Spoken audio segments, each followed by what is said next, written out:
Chapter 44:28. Akir couldn't resist wailing, and she did her utmost to restrain her trembling emotions. Ollie couldn't bear it when he saw this. He walked up and whispered in front of Mingyasi, "Brother, you have to help Akir." Akir didn't do it on purpose. Young Sir Ding floated past them with a grin. Ollie immediately glared daggers at him. "You brat, stop right there. You're quite impressive. You dare to be so arrogant in the midst of an army of 10,000? Hurry and detoxify the poison in my sister's body." Did you not understand Jojo's meaning? Young Sir Ding turned around and winked at him. Jojo said not to save her. Let her suffer. Ollie was so angry that his lungs were about to explode. When did the little stoic say this? Can't you tell? Jojo's every breath from head to toe and that icy expression on her face are all saying this. Young Sir Ding answered very naturally. Ollie turned to look at Mingyasi. He didn't say anything, but his gaze also seemed to reveal the same meaning.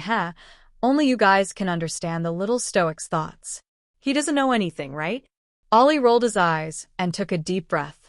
Just as he was about to walk towards Arbor, he heard a loud rumble coming from the wall beside them. Some of the soldiers who were originally sitting on the ground hastily stood up. When they turned around to look, they saw a large hole in the wall. Everyone immediately drew their sabers and swords defensively. The atmosphere was so tense that it could erupt at any moment. Everyone was prepared to fight those monsters with green eyes outside. They saw a few soldiers in short armor jump out of the hole with two whooshing sounds. They looked at them with big eyes and hurriedly said, "Heir presumptive Crown Prince. There are Ming province soldiers here." When the little stoic saw a person come out of the hole, her eyes clearly brightened. She skipped forward in high spirits and looked behind that person. His Majesty didn't come. Vassal Heir Roan glanced at her helplessly. For some reason, he instantly understood what the little anticipation in her eyes meant. As expected, after his words stopped the little stoic's movements, this fellow immediately put on an icy expression and glanced at him. Crown Prince Roan was well aware of the young lady's tricks, so he quickly said, "His Majesty is not a liar. It's just that I've just ascended to the throne and there are many things to do, so I don't have the time. His Majesty misses you very much." Crown Prince Roan coughed lightly and said, "He wanted me to tell you, Jojo, I've received your space ring. I can't repay you for your deep affection, so I can only repay you with my body in the future." Everyone's expressions changed. After this weird conversation, they already knew which weirdo was the one who said this. Mr. Jojo stared at Crown Prince Roan expressionlessly. "What happened to your hand?" "It's nothing. It's just that there was some friction when we were fighting the monsters outside," Crown Prince Roan said calmly. "Come here." Arbor roared at him. Everyone's expression changed again. The little crown princess' attitude towards the people of Tsangzhou was obviously different. "Did you run into Jojo's Lotus and the others on your way here?" the little stoic asked as she applied medicine for Crown Prince Roan. Crown Prince Roan shook his head. "Prince Simo also came?" "Oh right, why are you here?" "To find you, of course." Arbor glanced at him and turned on his mocking mode. 20,000 people? Oh no, it should be 30,000 people now. They disappeared without a trace after landing on the island. Haha, a bunch of weaklings. Everyone heard a bit of disdain in his voice. Chapter 44:29. It wasn't difficult for Rong Qing to discern the slight disdain in the little stoic's tone.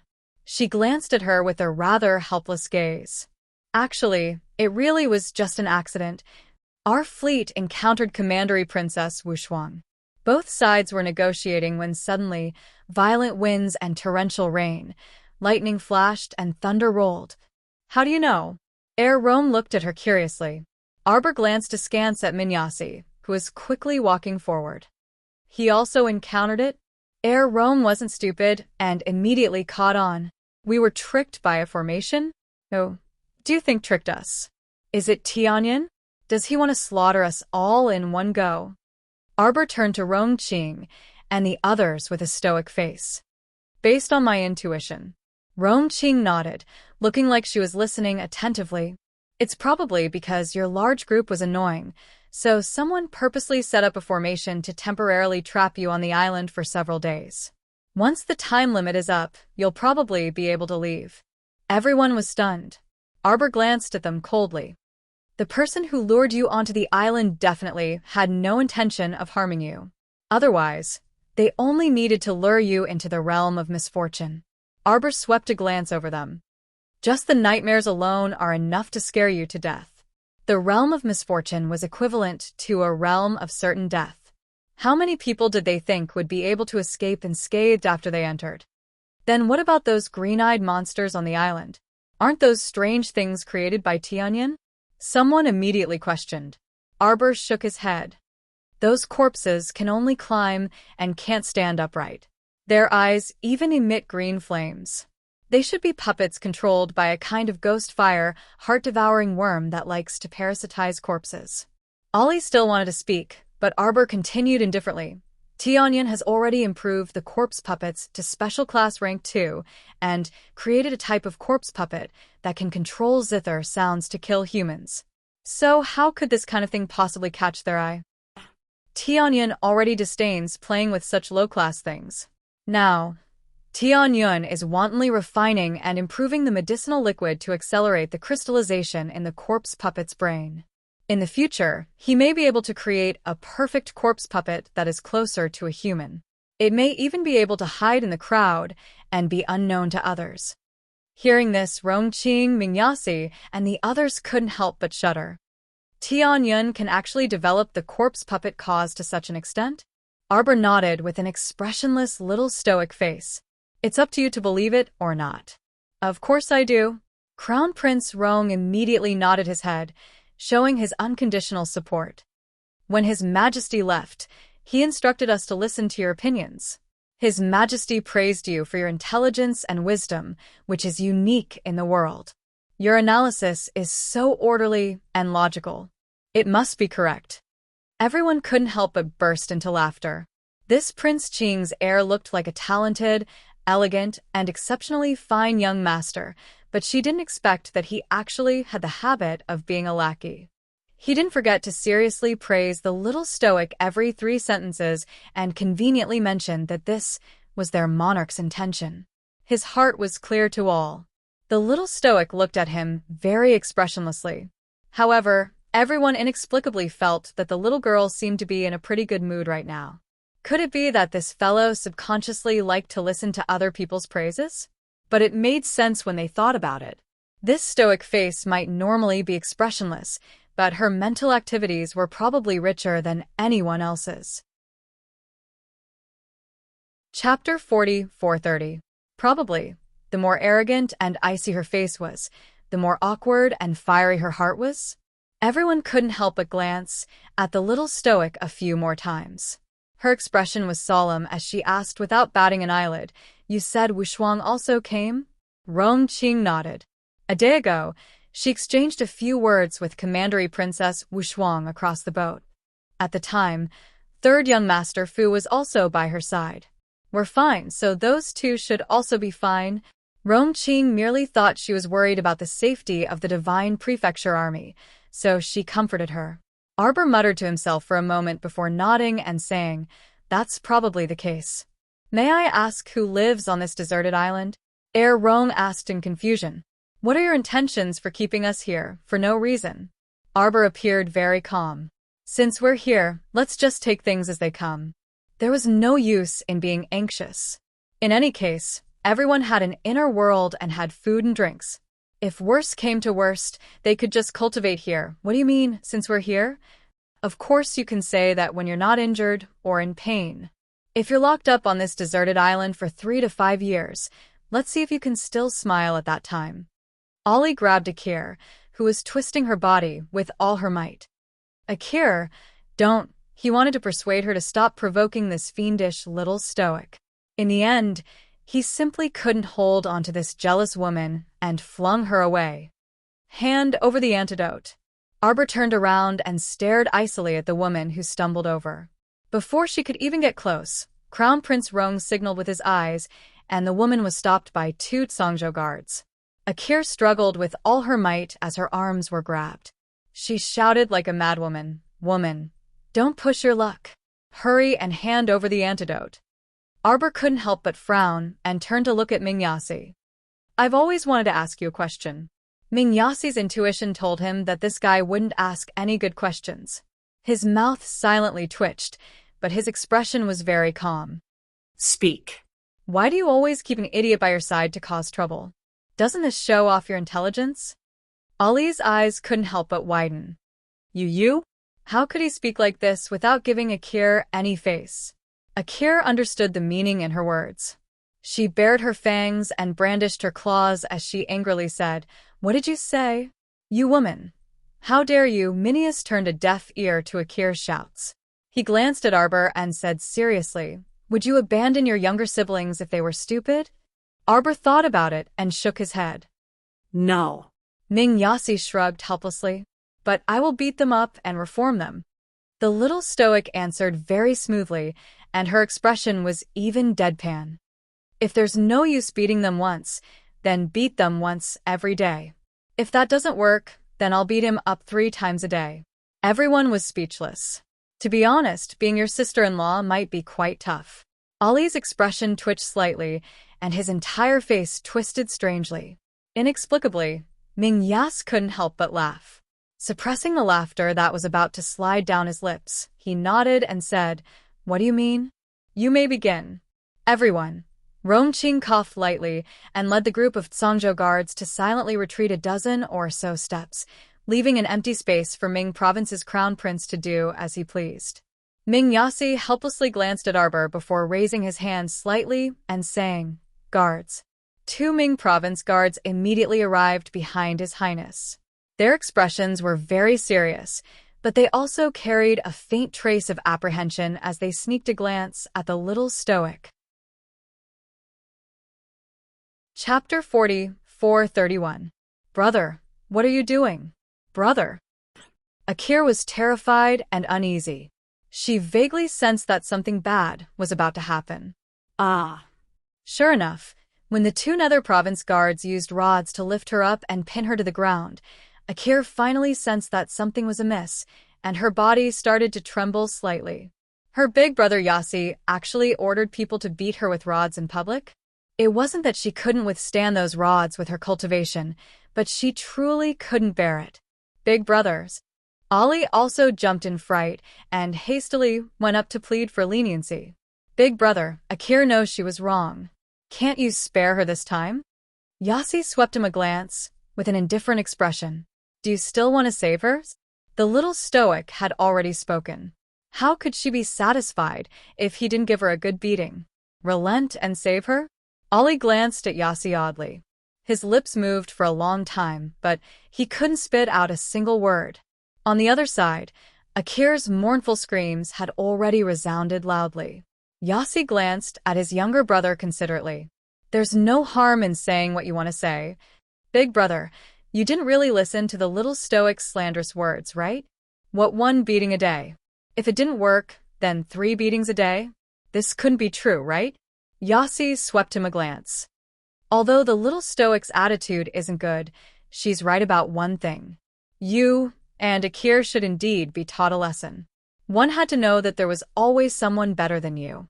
Of course, it wasn't good to keep stirring up trouble, but it was even worse to stir up trouble when you didn't have the strength.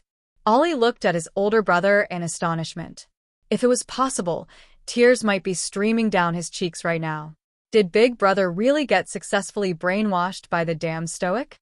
Ow.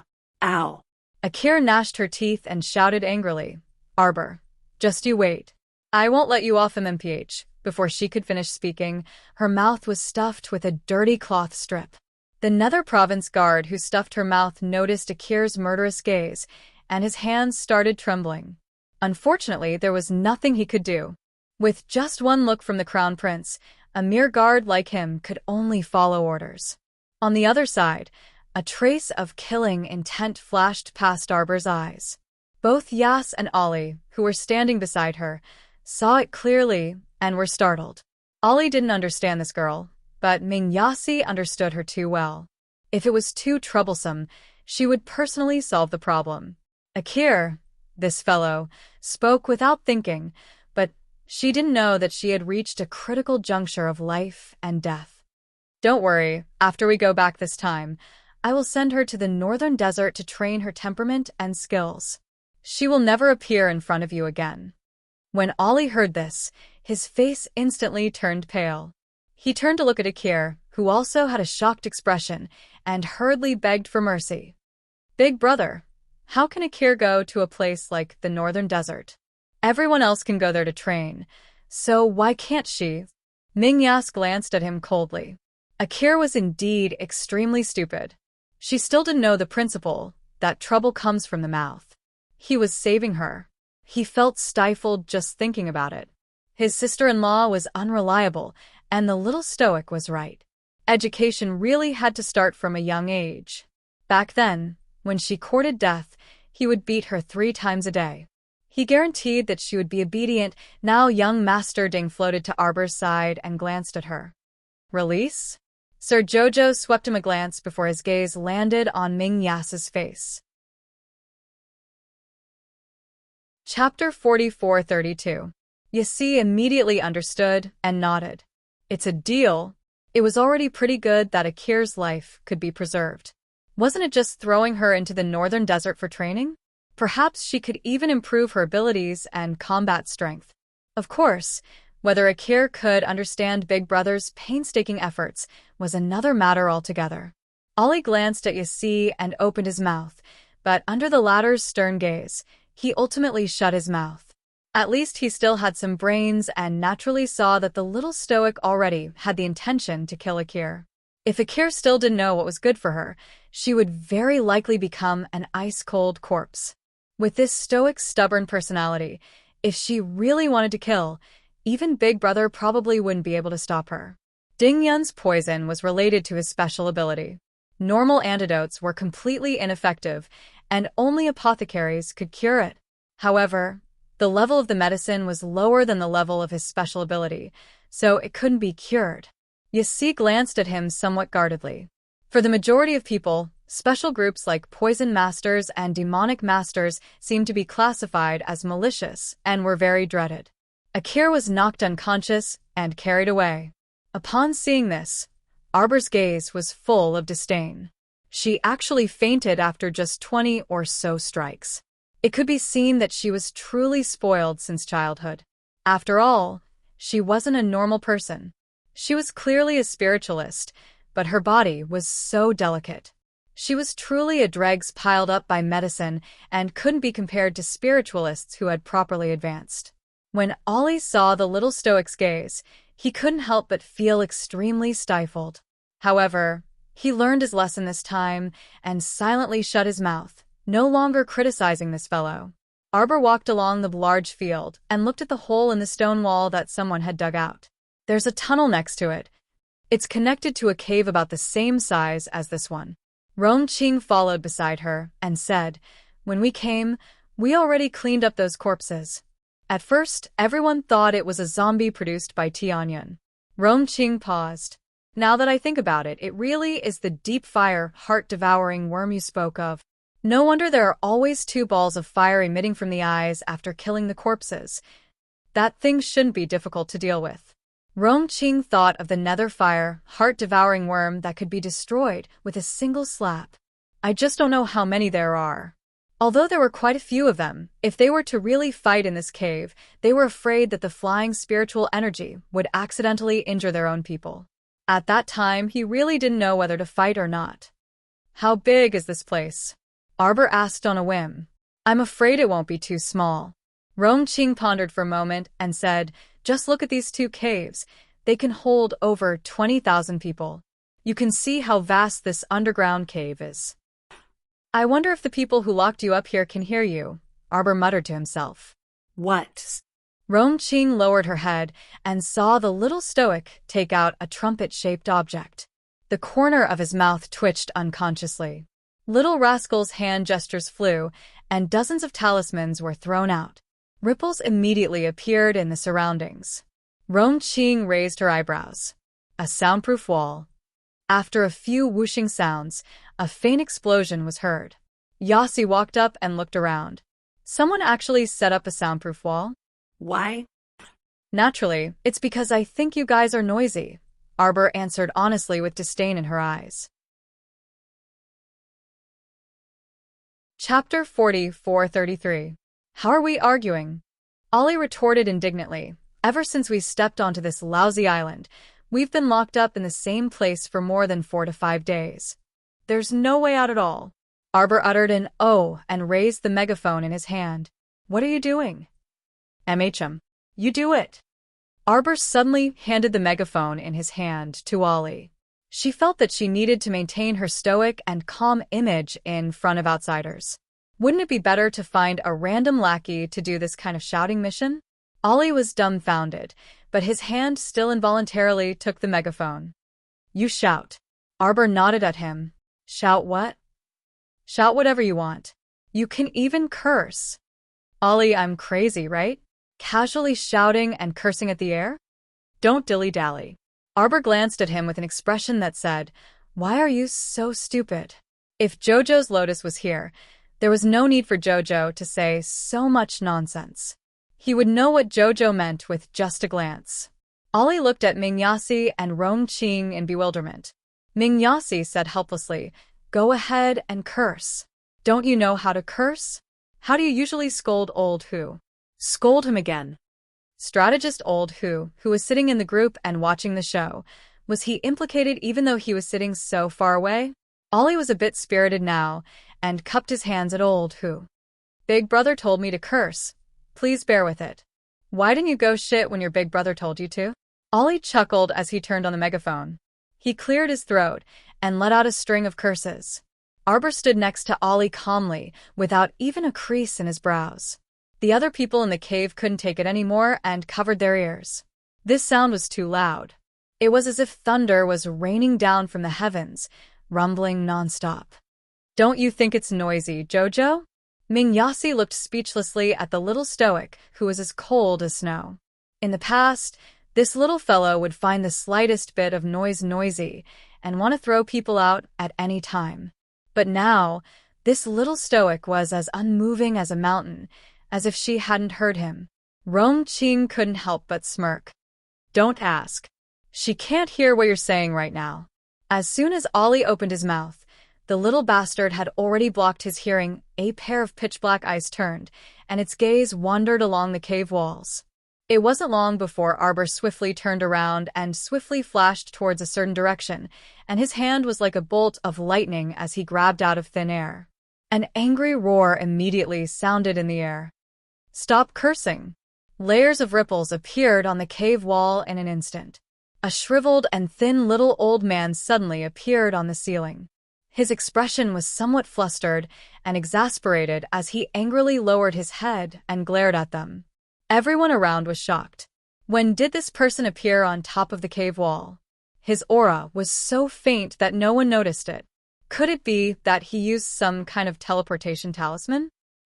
You little child, how dare you be so rude to this old man? The old man fumed as he glared at Arbor, who was hovering in the air in front of him. Arbor didn't say another word and reached out to grab his left hand. The old man retreated a step, and his figure flickered like a candle. Arbor swiftly retreated several steps and threw a dozen or so revealed talismans at a corner. He swiped his hand and picked up a golden club in passing, running over with it on his shoulder. Thump, thump, thump, thump, thump. That bandit tyrant's skills were breathtaking. Arbor swung his golden club and smashed it against the wall. Chapter 44:34. His speed was so fast that the dumbfounded crowd was completely bewildered by his actions, unable to make heads or tails of his actions. She? Ollie, who had already stopped making noise, turned to look at Big Brother Mingyasi. What is she doing? What was going on? Why did he feel like his intelligence couldn't keep up with the little stoic speed? There should be quite a few people who felt the same as him among the crowd. Among so many people, were Big Brother, Air Rome, and young Master Ding the only ones who could understand what this fellow was doing? Breaking talisman formations? Mingyasi glanced at Ollie exasperatedly. He wanted to give him some pointers, but he muttered to himself for a moment before saying, Ollie, you should read more books. Ollie. Could it be that he couldn't keep up with the little stoic's unrestrained thoughts if he didn't read books? Was this his fault? This fellow didn't say anything when she did things, so who could understand the meaning behind her eyes? After Arbor smashed the stone wall fiercely, the stone wall directly collapsed with a loud bang, and a pile of rubble slid down with a crash. It instantly provoked a wave of furious roars. "Stop, stop, stop. You little bastard, stop right there." The shriveled little old man they saw on the ceiling earlier jumped out from behind the stone wall with a bang, his face covered in dirt. At this time, his wrinkled old face was completely scrunched up, and his pupils were turning upside down. His finger that was pointing at Xiaomu was trembling, as if he had suddenly contracted epilepsy and could not stop at all. Sir Jojo cupped his hands in salute and said solemnly, "Senior, this junior greets you." Everyone, my heavens, this young crown prince consort was so ferocious just a moment ago. How did she become so adorable all of a sudden? Sister-in-law, sister-in-law. Is my sister-in-law inside? Get the fuck out of the way. Why are you blocking my way? Sister-in-law, sister-in-law, sister-in-law, sister-in-law. I heard your voice, sister-in-law, sister-in-law. Shuang shuang. Don't be so agitated. Lil sister-in-law is inside. Why are there so many people? Go away, go away. Sister-in-law, sister-in-law. Did something happen to you? Did anyone bully you? I'm coming, sister-in-law. And Wu Shuang hopped all the way, trying to see the figure in the depths of the cave. However, the large group of tall and strong soldiers in front of her blocked her line of sight. She could only keep jumping and shouting, "Sister-in-law, sister-in-law. Shuang Shuang is here to save me." Arbor's face darkened as he turned to look. His line of sight was blocked by Ming Yasi, young Master Ding, and Air Rong. She glanced at them and suddenly asked, "Is it funnies?" Crown Prince Rong was the first to shake his head. "What's so funny? What a joke. Jojo's way of doing things is rather serious. It's not funny at all." Young Master Ding was speechless. Did this guy inherit Duanyu's genes? Or perhaps, before he left, Duanyu had solemnly warned him about the key points he had to understand when interacting with Sir Jojo. It had to be said that Cult Master Ding was telling the truth. Along the way, when Crown Prince Rong had nothing to do, he would take out the letter the monarch gave him and study it. Sure enough, he immediately gained a favorable impression of Sir Jojo upon meeting him, insolent child. The shriveled old man finally shouted after inhaling and exhaling for a long time. You scoundrel. Brat. Look at what you've done." The old man was fuming with rage as he pointed at the mess behind him. Chapter 44:35. Arbor followed his finger and looked in that direction. She saw several long tables and benches placed in an inner room behind the stone wall.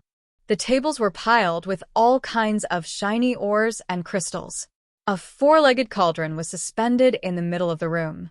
Faint green flames emerged from the bottom of the cauldron, and gusts of air hit the cauldron lid, making gurgling noises. The little stoic was curious and walked toward that cauldron. This is the legendary weapon refining cauldron ranked second, the Heavenly Forge Cauldron. When everyone heard the words, Heavenly Forge Cauldron, their expressions immediately changed, and their gazes simultaneously looked toward that lean and skinny little old man. The old man was dressed in gray and coarse hemp clothing. His hair was disheveled and his face was covered in dirt, and his body emitted a sour stench. From the looks of it, he had been standing in this inner room for who knew how long. He probably hadn't taken a bath. "Who are you, little doll?" The old man stroked his 3-inch short beard and glanced at her. He said in deadly earnest, "You actually know the name of this old man's Heavenly Forge Cauldron." This old man has been in seclusion for many years, so I didn't know there was someone in this world who could recognize this old man's Heavenly Forge Cauldron. "You're Senior Hao Guang, right?" "That's right." Hao Guang put on a gratified expression and stroked his short beard again, his expression easing for a rare moment. "What is this little doll's name, and who is your master?" "Do you recognize Ancestor Xuanji?" the little stoic asked indifferently. Her words were like a stone thrown into a lake. immediately causing people's moods to fluctuate wildly, creating layers of ripples. Hao Guang abruptly widened his eyes and looked at her cautiously. "Who are you?" "I am Ancestor Xuanji's personal disciple." Arbor stood with her hands behind her back and got straight to the point. Her expression was extremely solemn, cold, and unsmiling. But it was this serious little appearance that made Ming Yasi, Rong Qing, and Ding Yun's lips twitch uncontrollably. They kept feeling that this little stoic in front of them was a bit like a quack. "What? I am the second generation, head of the Xuanji school." The little stoic's serious face was unperturbed as she straightened her back and stood in front of the light. Arbor. Everyone suddenly realized that Senior Scattered Light's old face had changed a lot. His face was flashing with different colors, and it was very exciting. He was stunned for a few seconds before he snapped. "What did you say?" "I'm your second-generation sect master," Arbor continued expressionlessly. "Do you know Seniors Qin Qi and Lu Zheng?" Hao Guang's body trembled slightly. Suddenly, he opened his small eyes wide. Looking at his shocked expression, his eyeballs almost fell out of their sockets. "Qin Qi? Lu Zheng? You really are you? The second-generation sect master of the Xuanji school?" If he had not come into contact with Qin Qi and Lu Zheng, how would he know their names? Moreover, the little girl's serious expression made him unable to think of anything else. With this kind of stoic face, she probably disdained to lie to deceive people. Besides, this matter couldn't be concealed for too long to begin with. Whether she was the second-generation sect master or not, he would eventually encounter Qin Qi and Lu Zheng in the future, and he would know after asking. "Do you have any proof?" Arbor thought for a moment. "I gave the nameplates of your 103 first-generation disciples to Seniors Qin Qi and Lu Zheng. Your name should be on them." Hao Guang's eyes widened. I've already assimilated the Xuanji pill that Ancestor Xuanji gave me," the little stoic continued to say in a shocking manner. She shook her head. "There's no other proof." Chapter 44-36. But at this point, as long as Hao Guang wasn't an idiot, he should know that the stoic face didn't lie to him. This fellow quickly changed his indignant expression and stared at Arbor with bright eyes. He cupped his hands in greeting and said, "Greetings, second faction master." The second-generation sect master, Lord Qiao, looked at him expressionlessly. "Tell me, why did you lock them up here?" Hao Guang hastily grumbled, his expression especially aggrieved and helpless. "Second faction master, this subordinate didn't want to do this. But a large group of them are making a racket. It's truly annoying." Ali's eyes immediately widened. "Senior Hao Guang, you really lured us ashore and imprisoned us because we were making a racket? But although we made a racket for a day or two, we will leave in the end. Wouldn't it be even more noisy if you imprison us on the island like this?" They weren't a bunch of dead people, so they naturally would do their best to find a way out. How could they not make a ruckus after going back and forth? Of course it can't be, because of that senseless reason. Hao Guang glared at him grumpily and looked at the people standing around the little stoic as if she wanted to say something but hesitated. He turned to look at Arbor and said, "Second faction master, there's a reason for this. The Tianji Mystic Realm in the Snow Ridge Holy Land will open in a few days." That old man stroked his short beard and harumphed. "If these people accidentally step inside, humph, they will die without a doubt. One of the entrances is at the bottom of the sea where the formation is set up. I lured them ashore so that they wouldn't continue to dawdle there. If these people insist on staying there, I reckon they won't be far from death." Arbor glanced at him and said with a slight nod, "Many thanks. If these bumpkins really entered that mystic realm, they wouldn't be able to get help even if they cried for help. It would be a joke if the elites of the 3 provinces were scattered in a lousy mystic realm before they were assembled." Senior Hao Guang lamented. "Actually, there are at least 2 mystic realm entrances nearby. The one at the bottom of the sea is one of them. There's a realm of misfortune on the island. Speaking of which, when I came out of seclusion today, I sensed that the realm of misfortune had disappeared for no reason. I don't know what happened." Hao Guang sighed with a perplexed expression. Young Master Ding silently glanced at the little stoic beside him. Just as the latter was about to speak, he heard a joyful cry. Sister-in-law! And Wushuang finally squeezed through the crowd and ran to her side with a cheer. I didn't hear wrongly. And Wushuang tilted her head with a grin and quickly hopped up to her. You're really here. It's great to see you. Princess Wushuang looked around her and asked, Where's my eldest brother? Speaking of this, Sir Jojo was a little angry. His little stoic face tightened as he said, Your big brother has been running for a long time. We don't even know where he is now. Logically speaking, after the realm of misfortune was broken, Emolian and the venerable Peach Blossom Immortal should have been able to sense her aura. But now, the sapling also spread out its hands, indicating that neither of them had contacted it. Eldest brother is missing? And Wushuang was astonished. No wonder it was so strange. She knew it. If sister-in-law was here, how could eldest brother not be by her side? Sister-in-law, don't worry. I'll accompany you to find him. Princess Wushuang grasped and Wushuang's small hand. She looked at the old man in astonishment, as if she had just realized that there was someone in front of her. This senior is? Chapter 40, 437. This is Senior Hao Guang. As soon as Arbor finished speaking, and Wushuang opened her mouth wide. Third young Master Fu also looked at the old man in surprise. This ordinary-looking old man standing with his head held high turned out to be the legendary Divine Weapon Master, Senior Hao Guang. The old man who owned the Heavenly Forging Furnace? Third young Master Fu and Princess Wushuang cupped their hands and greeted him. Greetings, Senior Hao Guang. It's rumored that Senior Hao Guang lives near the Snow Ridge Holy Ground. I didn't expect to see him today. Princess Wushuang was very excited.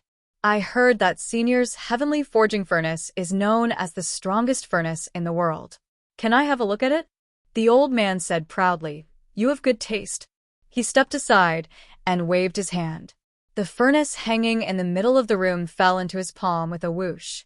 It shrunk to 2 feet in size and started to burn. And Wushuang's little face was full of curiosity. She was about to touch the furnace when Arbor grabbed her. Arbor shook his head at her. The furnace fire is full of yang energy. I'm afraid your touch will be hurt. The old man was the owner of the Heavenly Forging Furnace, so he would not be hurt by it. As for other people, if they touched it casually, the consequences could be foreseen. Oh. And Wushuang immediately understood. She nodded her head repeatedly. Then, she rolled her big eyes in a circle. Seeing her expression, Arbor could not help but laugh secretly. This guy was blatantly coveting the old man's Heavenly Forging Furnace. Thinking that he had also planned to rob the old man's Heavenly Forging Furnace, Arbor could not help but raise his hand to scratch his chin and pulls in Wushuang again. And Wushuang was staring at the Heavenly Forging Furnace with all her attention. At this moment, she was pulled back by Arbor and slightly came back to her senses. She smiled at the old man awkwardly. Senior Hao Guang, by the way, have you lived here for a long time to forge weapons? Hao Guang nodded. Of course. The old man looked at Wushuang suspiciously. Maybe the princess's eyes were too obvious. You're also interested in refining? Princess Wushuang nodded without hesitation and took out something from her pocket. Senior, please take a look. Arbor and third young Master Fu's eyelids twitched slightly. They saw the old man take the ring from Wushuang's hand and touch it in surprise. With a flick of his hand, a stream of light slid across the ring. It instantly turned into a long sword and fell into the old man's palm. The 3-foot-long green peak shone with a cold sword light. This sword was the frost sword that the crown prince had given to the princess. The blade itself was covered with a layer of frost power. When the sword was swung, frost energy would constantly emit. Even spirit realm cultivators would find it difficult to get close to him, let alone ordinary people. Some of the spirit realm soldiers sitting nearby felt a layer of coldness pass through their clothes. They couldn't help but shiver as faint sparks appeared in their eyes. What a peerless sword. Good, it's really a peerless sword. The old man's eyes shone with a strange light. It's a perfect form, close to a sacred weapon. TSK, TSK. I've been in seclusion for many years. I didn't know that there was another divine weapon master in this world. And Wushuang pouted and tilted her head. Senior Hao Guang, how do you know that this sword wasn't made for me? Hao Guang immediately glared at her and rolled his eyes. Do you think I'm a fool? This old man has observed your hands, and I can tell that they are not used for refining tools. Ha! And Wushuang snorted. Chapter 44:38. Rolling her eyes, she raised her small white hand and reached out to Hao Guang. Give it back. Hao Guang was holding the sword and admiring it carefully. Hearing in Wushuang's words, he said impatiently, Wait. What are you waiting for? And Wushuang glanced at him and continued to poke him with her finger. Give it back. Don't dawdle. It's my sword. This sword has a talisman array attached to it. The power of frost is not affected at all. The old man sighed. There are always new talents in every generation. Girl, don't rush to take it back. Hao Guang's dog eyes were almost shining. May I ask who made this sword? Princess Wushuang smiled at him and crooked her small hand at him. Mr. Jojo looked at Hao Guang expressionlessly. He stretched his head and approached Wushuang. Senior Hao Guang, is this heavenly forging furnace for sale? Third young master Fu pressed his twitching eyebrows and looked at Arbor. He said helplessly, Shuang Shuang. And Wushuang glanced back at him and then turned to the old man. Senior Hao Guang, is it for sale? And Wushuang snatched the sword from his hand, turned it around, and put the ring on her finger. Guess, how old was this divine weapon grandmaster when he forged this sword? She asked. Guess, how old was the divine weapon grandmaster when he forged this sword? Miss Wushuang said proudly. Obviously, she didn't want the old man to guess. She said, 21 years old. The old man opened his small eyes wide. His eyes were shining. Is it for sales? Miss Wushuang asked again. Anyway, it will be more useful in your hands than in his. You don't want this divine weapon to be covered in dust, master? The old man thought for a while and coughed. You just want to find an excellent heavenly forging furnace, right? I can provide one for you, but not this heavenly forging furnace. The old man's eyes turned slightly, and he said with a smile, I see that you are all young talents, and your cultivations are very good. How about this? I'll point you in the right direction. Inside there, you'll definitely be able to find a refining furnace that's even better than the heavenly forging furnace. Sure enough, as soon as the old man said this, Wushuang immediately took the bait and asked with sparkling eyes, where's? Arbor was speechless. A mystic realm. Fectus' secret realm. The old man stroked his beard and smiled. Then, he glanced at the young lady and said, Second headmaster, you don't have to go. Let the young people take risks and gain experience. It will be good for their cultivation in the future. And Wushuang was expressionless. My sister-in-law is a few years younger than me. Third young master, Fu couldn't help but laugh.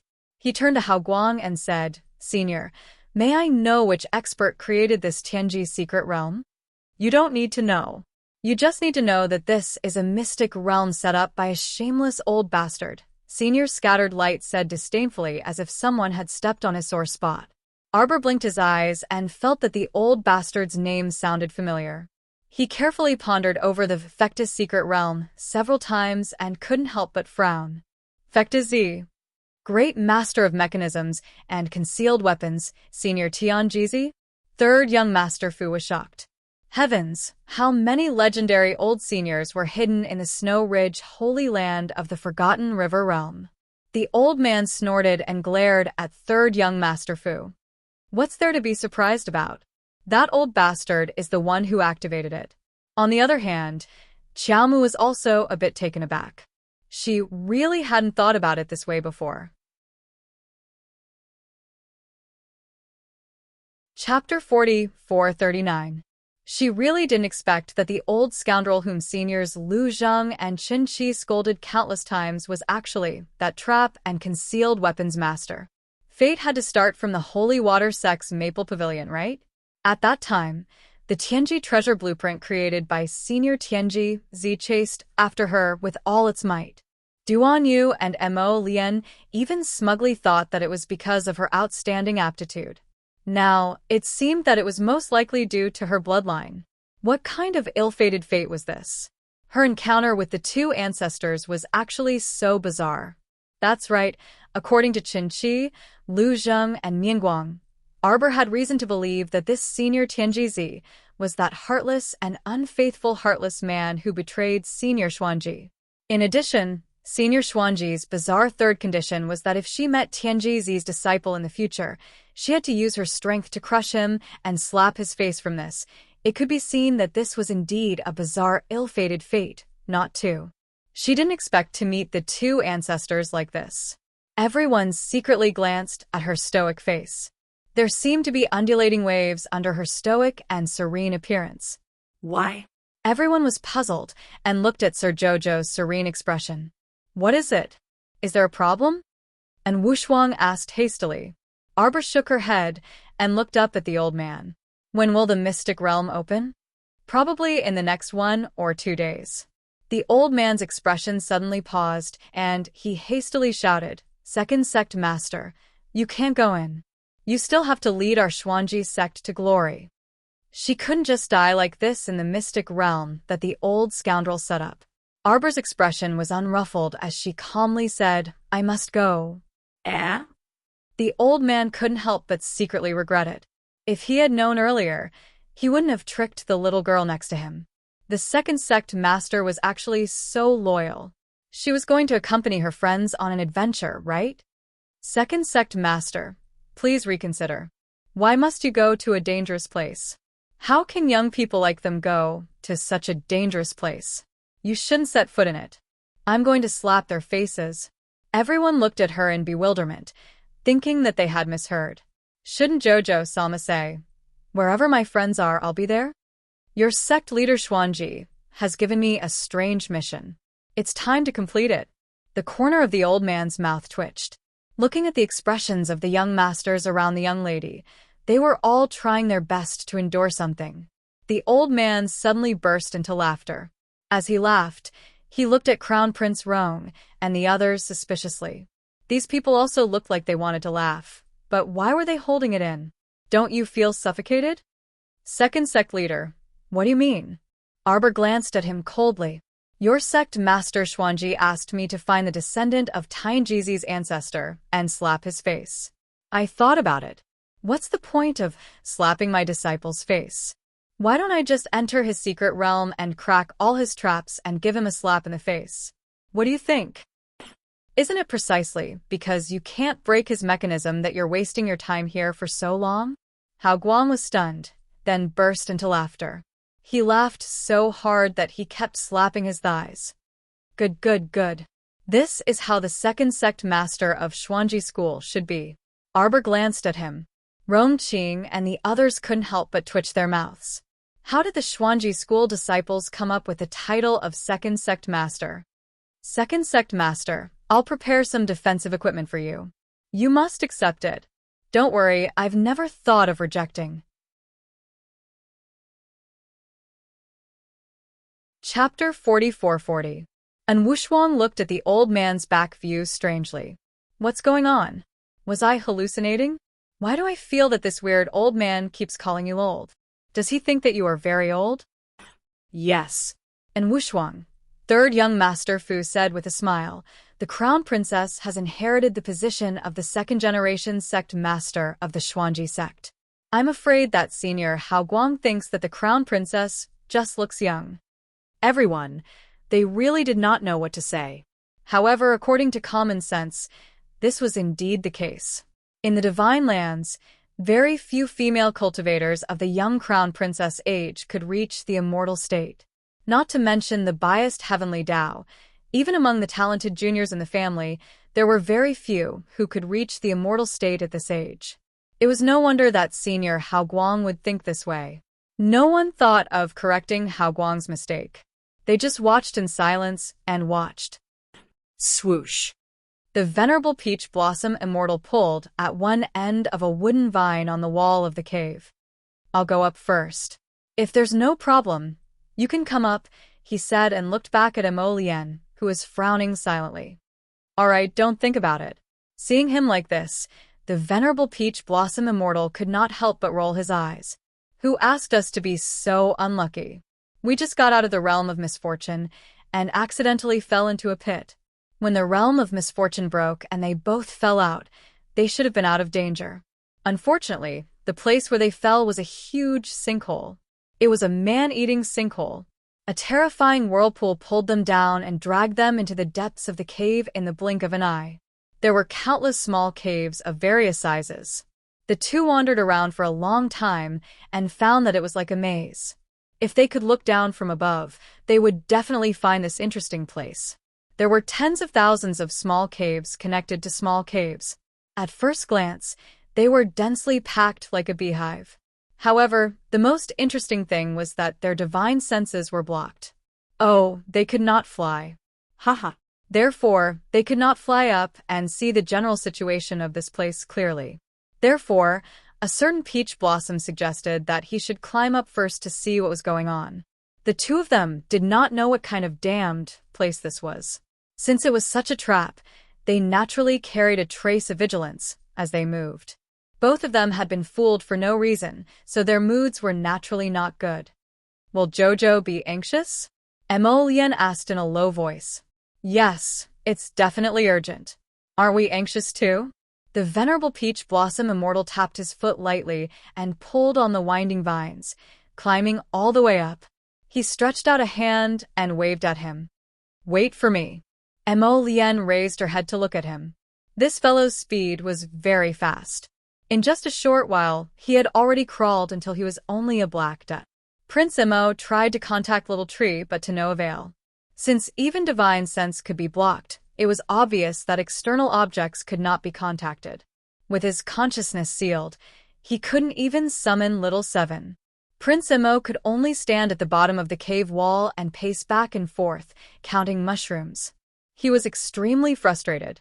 Suddenly, Emolien heard a series of shattering noises, and in the nick of time, he dodged to the side. He saw a slender white figure suddenly descend from the sky. Just as he was about to crash headfirst into the ground, Crown Prince Emo reluctantly went up to give him a kick out of camaraderie. The venerable Peach Blossom Immortal staggered and swayed. He barely stabilized himself. Why did you kick me? Chapter 44-41. Emolien rushed forward, summoned Raven Moon, and stabbed at his shoulder. He-chun hurriedly turned his head to take a look, only to see that His Highness the Crown Prince's hand was extremely fast. In a split second, Raven Moon had picked up a wisp of ghostly fire on his shoulder and flung it at the cave wall. A sharp sound came from the green fire, as if something was about to fly out of the fire. Moss Shurchin suddenly threw a seed over. Under the rapid growth of the wood spirit, the seed sprouted roots, branches, and leaves, growing into a man-eating flower with a mouth full of saw teeth. It swallowed the green fire into its stomach. It chewed everything clean, along with the thing in the fire. Then, the man-eating flower drooped its head, and the entire flower disintegrated along with the wood spirit. Only a small puddle of green juice was left on the ground. Prince Emo withdrew his Raven Moon and silently took a few steps back. The heart-devouring worm of nether fire? He-chun was a little stunned and turned to look at Emolien.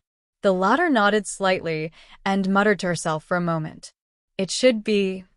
Don't these things live on the bodies of dead people? The venerable Peach Blossom Immortal hurriedly took off his outerwear and threw it far away, a trace of disgust appearing on his face. It was so disgusting. He had wanted to take an outerwear from his inner world to change into. But the moment he moved, he realized he was done for. He couldn't open his inner world. Without divine sense, he naturally couldn't open his inner world. He had long forgotten about this. Looking at the outerwear he had thrown to a corner of the cave wall and landed on the damp ground, the venerable Peach Blossom Immortal looked as if the sky was about to collapse. He wore a plain white inner garment and looked back at Emolien with a blank expression. That sad little expression was simply so unbearable. He finally understood why Sir Jojo liked to carry a small floral bag every time he went out for training. That was because the inner world wasn't omnipotent and could be sealed and blocked from time to time. Emolienne was speechless. After thinking for a while, she reached into her clothes and took out a storage talisman and threw it into the air. After rummaging through the storage talisman, he took out a black robe and threw it to the senior immortal. Only then did he put away his resentful expression and put on his outer robe, muttering, "Jojo is biased.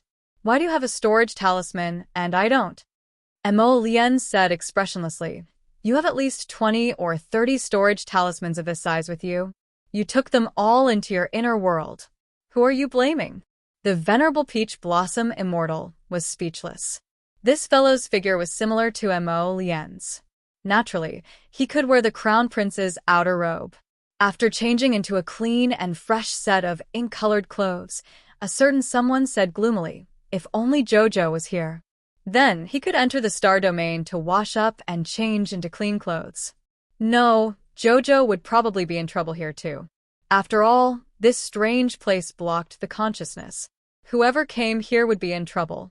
Thinking of this, he couldn't be bothered to dwell on it. He turned to look at Emolienne and said with a serious expression, "When I climbed up just now, I felt an irresistible force." Emolienne raised her eyebrows. "An irresistible suction force pulled me down. It felt like after we fell out of the realm of misfortune, we were pulled into the sinkhole by an irresistible force." It was exactly the same. Prince Emo frowned slightly. What should we do? This was hilarious. Even Hu Shurchen didn't know what to do. Now, Prince Emo was asking him, he could only use a relaxed tone to comfort him without much sincerity. Don't panic. There will be a way to solve it. At least the situation wasn't the worst yet. Chapter 44-42. The Venerable Immortal was unreliable, but Emolienne was still reliable. At least, Prince Mo's storage talismans, food, drinking water, and all sorts of resources were all available. Also, who knew if it was because he had been assimilated by his wifey? Prince Emo had always liked to stuff talismans in his arms, waist, and sleeves, so he wasn't so poor that it made one's hair stand on end. They still had hope. The Venerable Immortal looked at him enviously and swore, "Next time, I'll stuff more things on me too. I definitely won't collect them all into my inner world." Actually, this was his Qiao's fault. This fellow had always lived in Qiao's star domain and had everything ready for him. He didn't need the Venerable Immortal to prepare anything. He only needed to call Qiao for whatever he wanted if Emolienne didn't come down with him this time, and he was the only one left in this ghastly place. The Venerable Immortal couldn't help shuddering. Who knew when he would recover his divine sense? Although with his cultivation, he wouldn't starve to death or thirst even if he didn't eat or drink for a year, but he didn't want to become an unkempt old scavenger covered in filth. At this thought, the Venerable Immortal couldn't help shuddering again. All the hair on his body stood on end. "Since going up doesn't work, then we'll go down," Emolienne said after a moment of contemplation. She took out several black beads from her storage talisman. "What are these?" "Earth fire grenades, a type of concealed weapon." Prince Emo didn't have the mood to continue talking nonsense with Hu Shurchen and threw out 2 earth fire grenades. Once the objects landed in the corner of the cave wall, they immediately exploded with a huge rumble. The Venerable Peach Blossom Immortal blinked. "Huh, what a powerful firearm. It's not affected in the slightest after landing in the water. It must be that brat Duanyu who did it." Emolienne chuckled in response to the Venerable Peach Blossom Immortal's question. A small hole was blasted out of the cave wall, and the area they were in collapsed several feet. If one looked down from the sky, they would see that the earth fire grenades had blasted out a small hole in one of the tens of thousands of beehives. What's the point of blowing it up here? Wouldn't it still explode into another cave? They had been walking in this place for at least 2 hours. They had been going around and around all kinds of caves of various sizes. "Are you stupid?" Emolienne said coldly. "We're going around in circles in the cave. There's no need to blast it open." The Venerable Peach Blossom Immortal immediately understood. He widened his eyes slightly and asked, You want to blast open a passageway? Damn, you're really fierce. Looking at his refined and elegant appearance, as well as his elegant and handsome appearance, he was like an orchid tree in the wind. Sir Venerable Immortal tried his best to pin those gentle and refined words on Mo Lien, and he finally concluded with one word: savage.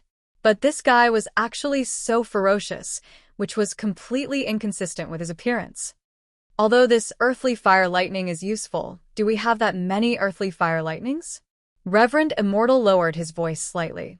He silently glanced at the black box the Crown Prince took out from his storage talisman. When he opened the box, he saw several dozen rows of earthly fire lightning neatly arranged inside. Duan Yu can actually give you so many? The Venerable Peach Blossom Immortal looked at him in astonishment. Since when did the relationship between the two of them become so good? Weren't they love rivals? Weren't they political enemies? Didn't they dislike each other and feel uncomfortable if they didn't exchange a few words when they met? Chapter 44-43. I did, Mo Lien said calmly. The Venerable Peach Blossom Immortal's eyes widened. You used Jojo to exchange? I'm going to tell Jojo. You used her to exchange for earth fire grenades. You bastard, you're not a good person. Scram. Mo Lien glanced at him, then threw out 2 more earth fire grenades. She said nonchalantly, I used my space to refine weapons in exchange. Oh, boom. The cave continued to collapse. The ground in front of them opened up, and another cave appeared. Stay behind, and keep your distance. Let me know if I stray off course. The Venerable Peach Blossom Immortal nodded. All right. The two of them walked in a straight line, using earth fire grenades to blast open a tunnel. If there were outsiders present, they would definitely be amazed, right? They couldn't get out even after going around in circles, right? Then they would blast open a straight line and see who could stop them. Lord Jojo didn't know that the two idiots were still busy blasting open the walls underground. Everyone felt that the ground would occasionally shake, but the tremors weren't too big. Therefore, no one raised any questions despite their worries. Second Sect Master, Second Sect Master. The old man stepped out of the inner room excitedly, holding a pile of defensive spirit weapons in his hands. Take a look and see if these are to your liking. Second Sect Master. These are for you. The old man stuffed a ring into her hands, his face full of pride. These are the best defensive divine weapons I've ever refined. Second Sect Master. Keep them with you at all times. I guarantee your safety. Xiaomu swept him a glance and nodded before hugging the large pile of things the old man handed over to her. Were you the one who caused those netherfire, heart-devouring worms outside? The old man hurriedly shook his head. Of course not. Why would I create such disgusting things? They escaped from the old bastard's mystic realm. As he spoke, he scratched his head in embarrassment. I've been to the Fecta mystic realm several times, but every time I entered, the entrance was completely different from the last time. As he spoke, he placed several handmade maps in Arbor's hands, which were holding a pile of defensive spiritual artifacts. These are the places I've been to. The last time I went in, I accidentally triggered a mechanism and a group of heart-devouring worms flew out. They even followed me out of the secret realm. Where are the corpses? The corpses should belong to the adventurers who came to the island to train over the years. Hao Guang curled his lips and said, They always say that there are treasures in the holy land of Snowy Ridge, including the Dragon King's secret treasure. Actually, the Snow Mountain Range is completely barren. There's nothing there at all. The only possibility is that the nearby sea region is connected to a mysterious abyss of the sacrificial sea. There might be secret treasures in the Fecta secret realm, but are they something that humans can take out? How many people go in and die? They can't come out at all. The old man looked at Arbor worriedly. Second Sect Master, I was wrong. I just wanted to trick those juniors to go in and suffer. I didn't expect you to go in as well. It's best if we don't go in if we can. That old bastard Fecta is not easy to deal with. Arbor nodded, but his expression was firm. Don't worry. I'll keep an eye on them. I'll make sure that the number of people who go in will come out. Hao Guang glared at him. Second Sect Master. I'm just worried about you. The others were none of his business. Arbor patted him on the shoulder. Don't worry.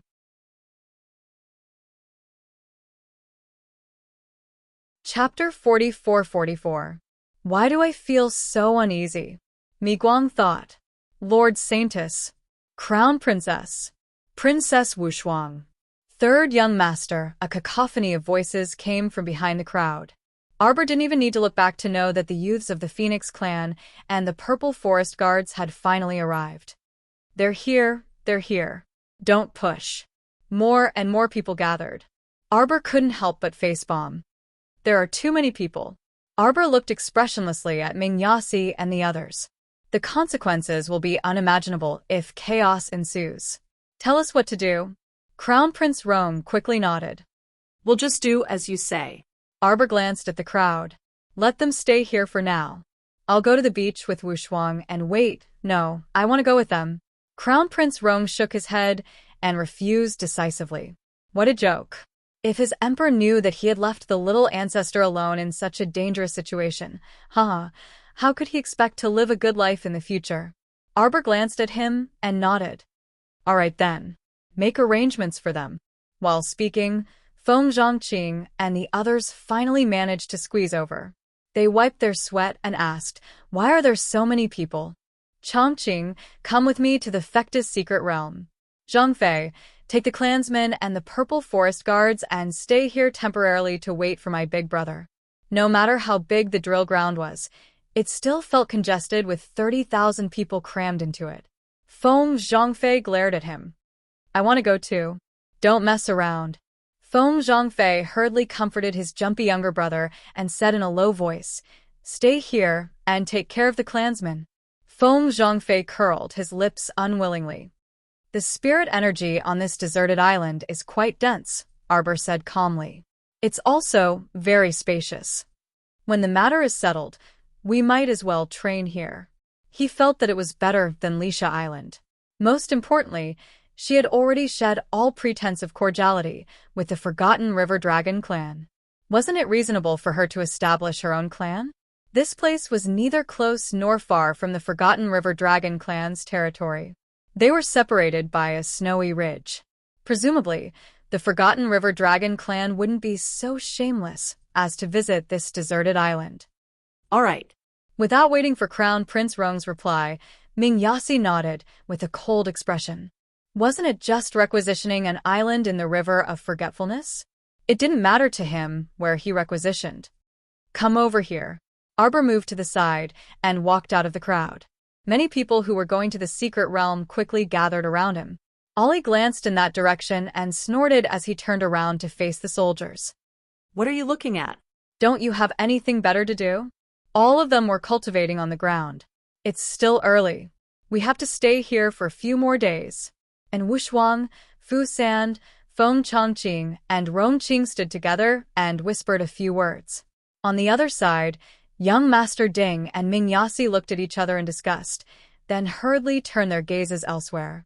Arbor distributed a large pile of defensive spirit artifacts that Senior Scattered Light had forged to the people present.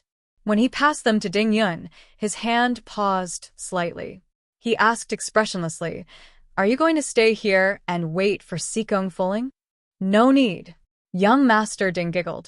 That girl Fuling is very clever. She should be here soon. Most importantly, a place like the Fecta Secret Realm is so interesting just thinking about it. How can I miss out on the fun? Arbor tossed the items into his hands, turned around and glanced at the 6 people. Let's go.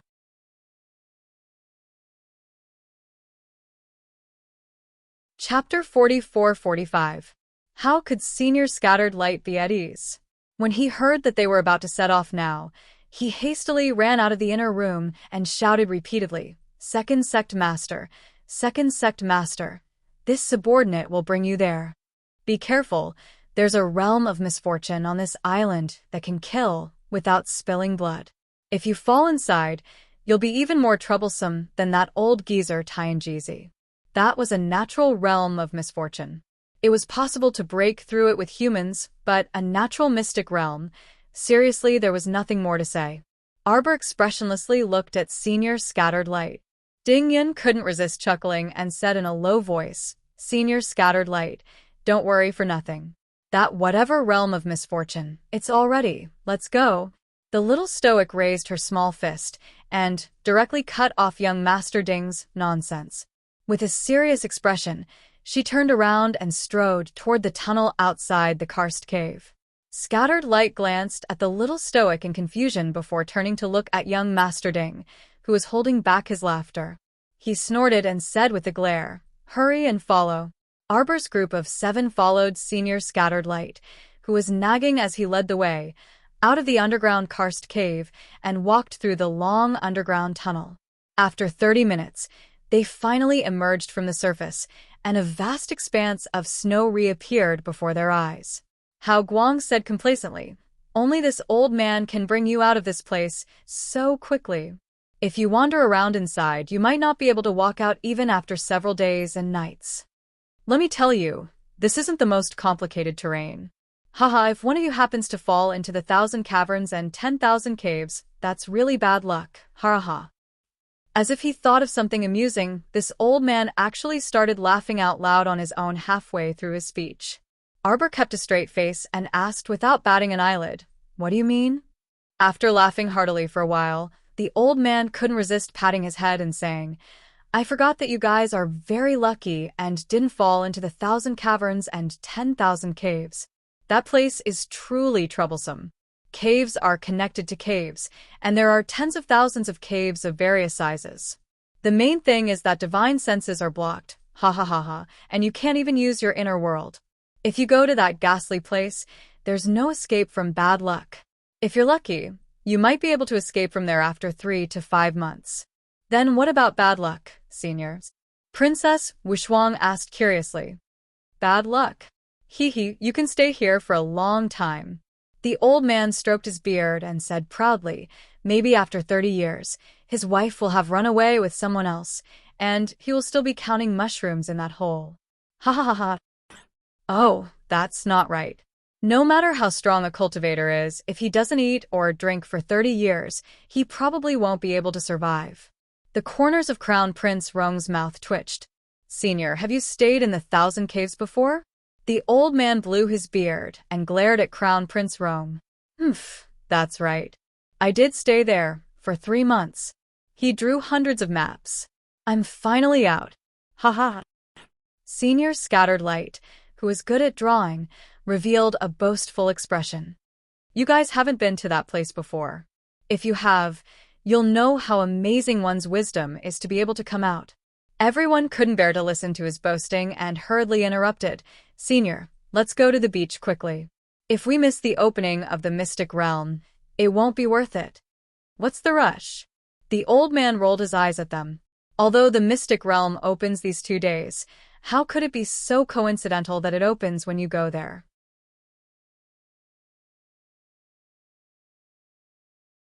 Chapter 44-46.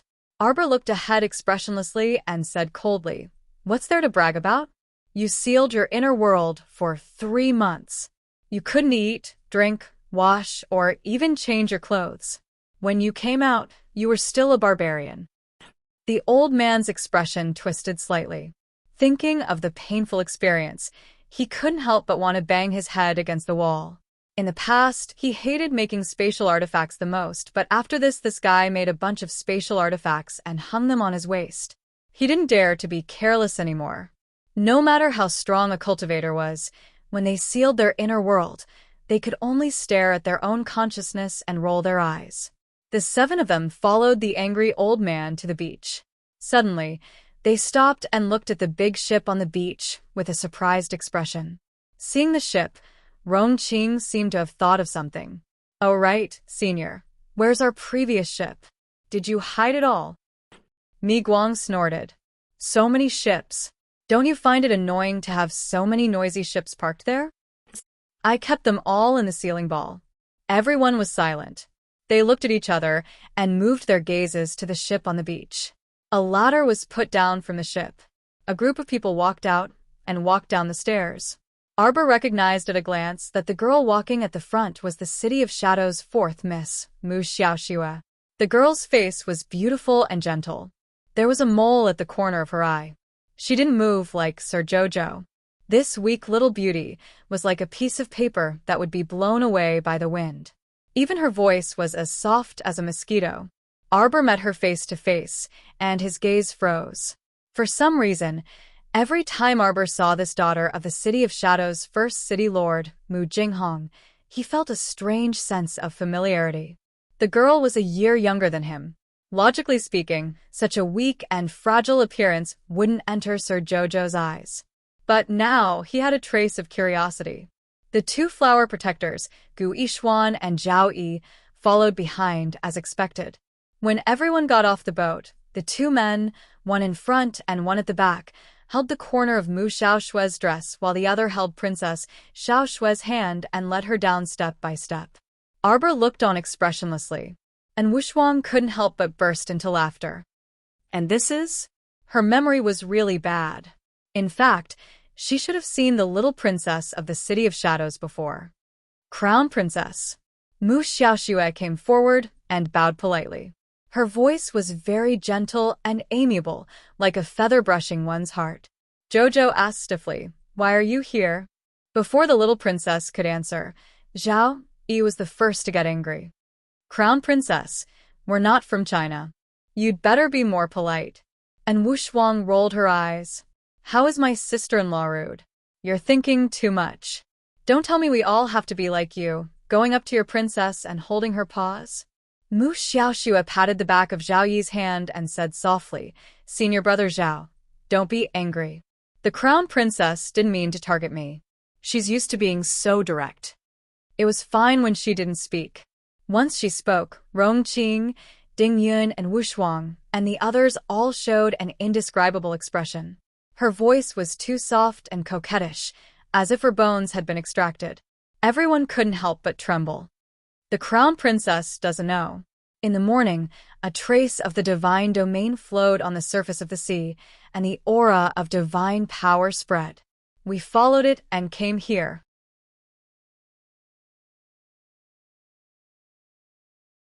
Chapter 44-47. Arbor was a little surprised and glanced at Mu Xiaoxue. "You?" Gu Yishuan frowned. "That's us." "Why?" "There are more than 100 people in the City of Shadows. What can I do for you, Crown Princess?" Arbor glanced at him and didn't say anything else. In fact, it didn't matter to her whether these people came or not. In any case, everyone would have to rely on their own abilities to enter the mystic realm.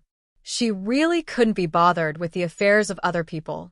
Some people are always high and mighty, but don't forget that this isn't the territory of the divine land. You can do whatever you want. A cold-faced young woman followed Mu Xiaoxue and the others down the stairs and shot a cold glance in Qiao Mu's direction. "This is the Forgetting River. To the master of the Forgetting River, we and you are all outsiders. There's no difference." The woman stood beside Mu Xiaoxue and the others, her eyes full of provocation. She glanced at Arbor, and then at Princess Wushuang. And Wushuang was dumbfounded. She looked the woman up and down. "Who are you? Why are you staring at us like that?" "You." Lin Miao was fuming with anger. She hadn't expected Princess Wushuang to not remember who she was. She had always remembered the evil that Princess Wushuang had done to her. She didn't expect that she didn't take her seriously at all. On the other side, Arbor thought to himself, Princess Wushuang's memory is so bad. This little girl was so pitiful. She was so young, yet she was suffering from teenage girl dementia. When she was free, Jojo should treat her properly. Fortunately, the awkward atmosphere didn't last long. Princess Wushuang's personal guard, Enyang, couldn't help but step forward and whisper, "Princess, you've seen this ant on the street. Lin Miao of the Lin family in Rong City. You even asked me to investigate her family." Oh, is that so? And Wushuang was still in a daze. Although she said "oh" a few times, it was obvious that she had long forgotten about the trivial matters of the Lin family of Fuzhou City. Lin Miao sneered. "Do you think you're the only ones who know that there is a secret realm on this island?" Previously, the light on the surface of the sea increased greatly. The people nearby should have seen it. "The deity domain is about to open, and the aura of divine power is everywhere. Soon, more and more people will gather here, and there will be an endless stream. You want to resist all the cultivators gathered here with just a few peoples? Lin Myo laughed. Don't joke around. Are you done with your nonsense? And Wushwang retorted. Do you think it's just the few of us? Let me tell you, we have 30,000 men. Huh? Lin Miaoer rolled her eyes. Just because she was stupid didn't mean that Mu Xiaoxue was the same. Hearing this, Mu Xiaoxue's soft and fair face suddenly flashed with a trace of surprise. She hurriedly asked, I heard not long ago that the elites of the 3 prefectures will gather at the River of Forgetfulness. Could it be that you are? This girl looks like she has a brain. And Wushwang nodded. Her gaze swept over Lin Myoer's slightly darkened face with disdain. She deliberately sneered. The Lin family in Rong City is really a small family. You haven't even heard of such big news. You. Lin Myoer was so angry that she was about to step forward, but her sister Lin Jinner pulled her arm. She stopped in her tracks and glared at Lin Jinner angrily.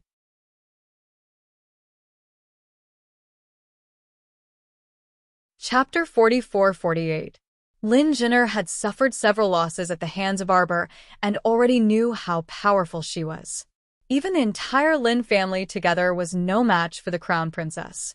How could she resist by herself?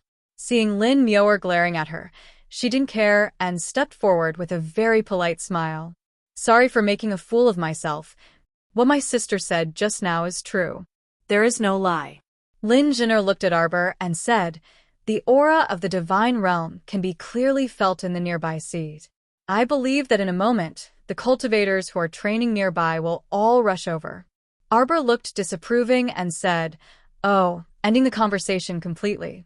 Everyone in the City of Shadows and the Lin family felt a little depressed. They originally wanted to mock the other party, but in the end, the 30,000 people scared all their words back. They could swallow their anger and be humble and say a few words to the other party, but in the end, the other party would completely dismiss them with a single word. There was nothing more infuriating than being ignored. Just like Lin Myoer, in her heart, she regarded the little crown princess as an imaginary enemy, but in the end, the person you regarded as an enemy didn't take you seriously at all. Lin Jinner hurriedly stopped Lin Myoer, who still wanted to go forward and make a scene. She smiled slightly and looked at her sister with some warning in her eyes. They're here. While they were talking, someone suddenly shouted. Arbor and the others looked up and saw more than a dozen flying spirit beasts carrying groups of people over. Hao Guang stroked his beard and looked over with disdain. Humans die for wealth and birds die for food. There were so many people who didn't care about their lives. These people probably abandoned the ship midway and came here to follow the aura. They still had the salty and wet smell of the sea breeze on their bodies. Arbor withdrew his gaze and looked at Hao Guang. You go back first. Mu Xiaoxue looked at Hao Guang curiously and asked softly, May I know who this senior is? Hao Guang glanced at the crowd and didn't have the intention to explain at all. The old man turned to Arbor and cupped his hands. Second sect master, I'll go back first. Arbor nodded with an indifferent expression, similarly turning a deaf ear to Mu Xiaoxue's words. This kind of attitude didn't matter to others. However, in the eyes of the 2 flower protectors, Zhao Yi and Gu Yishuan, it was truly intolerable.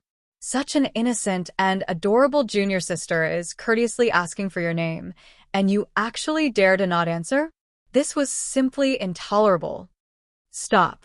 Zhao Yi was the first to speak. What kind of attitude is this? At the same time, more than a dozen flying spirit beasts landed on the beach at the same time. About 100 people dismounted from the backs of the spirit beasts one after another and walked towards them. Among them were some juniors from aristocratic families who had come out to gain experience. They were escorted by their elders to join in the fun. Most of them were mercenary groups and ordinary shouja who were adventuring everywhere in search of opportunities. Most of the people didn't recognize Crown Prince Rong, Ming Yasi, and the others, nor were they familiar with the people of the City of Shadows. Since they weren't familiar with each other, they didn't speak rashly and just maintained a wait-and-see attitude. Another 4 or 5 spirit beasts flew over and landed on the beach one after another. Myo-er, a voice called out. Lin Myo-er turned to look and immediately smiled. Isin, you're here too. Big brothers. Gu Isin quickly stepped forward.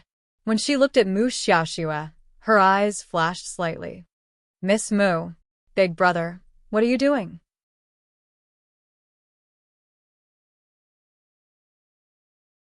Chapter 44-49.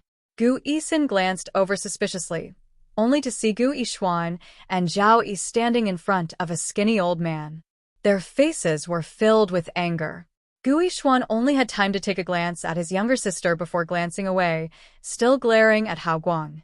Hao Guang was simply baffled and looked at the little stoic standing on the side. Is there something wrong with these people?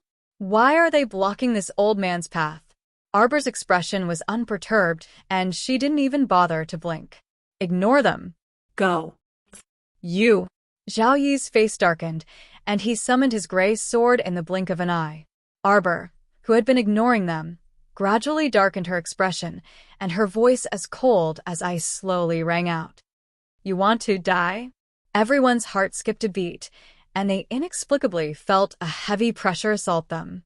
A portion of itinerant cultivators and mercenaries hastily retreated, their faces revealing incredulous expressions. This young lady in front of them actually made their chests constrict with just her aura, making them practically unable to breathe. They absolutely couldn't carelessly offend such a young lady with such outstanding cultivation. At least, those with discerning eyes immediately thought that the little stoic must be on good terms with this person. Just say it if you want to die. Arbor beckoned, and the thunderclap sword abruptly landed in her hand. The sword suddenly lit up, and a trace of lightning slowly circulated on it. Zhao Yi instantly became vigilant, and he slowly took a step back with his spirit sword in his hand. Meanwhile, Gu Yixuan was enraged and took a step forward. Don't tell me you want to commit violence in public? We're people from the City of Shadows. We're not under your control. Senior Brother Gu. Mu Xiaoxue hastily went up to stop him and nodded apologetically at Arbor. Sorry. Senior Brother is a bit irritable because he can't bear to see me wronged. Arbor looked at her strangely. The more she looked at her, the more she resembled a person. That person was also this gentle and soft all the time. She didn't even bear to speak loudly, as if she would trample ants to death if she breathed loudly. Can you guys stay away from me? The little stoic looked at them speechlessly. My temper really isn't that good. When I get angry, I might not even be able to control myself. Everyone was speechless. Also, Miss Imo, your voice is too soft. I can't hear you. Pooh. Princess Wushuang was amused. She wished for nothing more than to pounce on the little stoic and hug her while shouting, "Great minds think alike." She had long had enough of this group of strange people. Your brother and sister are close to each other. Can't you find a secluded place and enjoy yourself alone? Why do you have to put on such a show in front of them? Who doesn't have a man with good looks and temperament by their side? Was there a need to show off like this? Bah. And Wushuang realized that she was thinking too much. She guiltily looked at Third Fu, who was standing beside her. Third young master Fu sharply noticed the look his wife was giving him. He quickly turned his head and smiled at her. Wife. Princess Wushuang immediately turned her head around. Her face was inexplicably hot. This guy was getting more and more shameless recently. Ever since the betrothal ceremony, this guy started to indulge himself more and more. Every time he saw her, he would randomly call her wife and look at her with flirtatious eyes from time to time. This stinky, shameless guy. Hao Guang saw that his second-generation sect master was imposing and didn't look like someone who would suffer losses, so he relaxed. He turned his head and whispered a few words to her. Then, he turned around and led in Yang and the others toward the karst cave.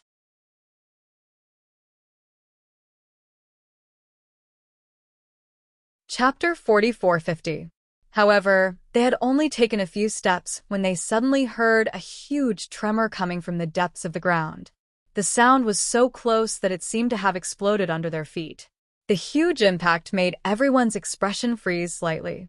The mercenaries and itinerant cultivators on the beach all showed a vigilant look and summoned their swords and sabers from their consciousness. Boom. The huge tremor came from under their feet again.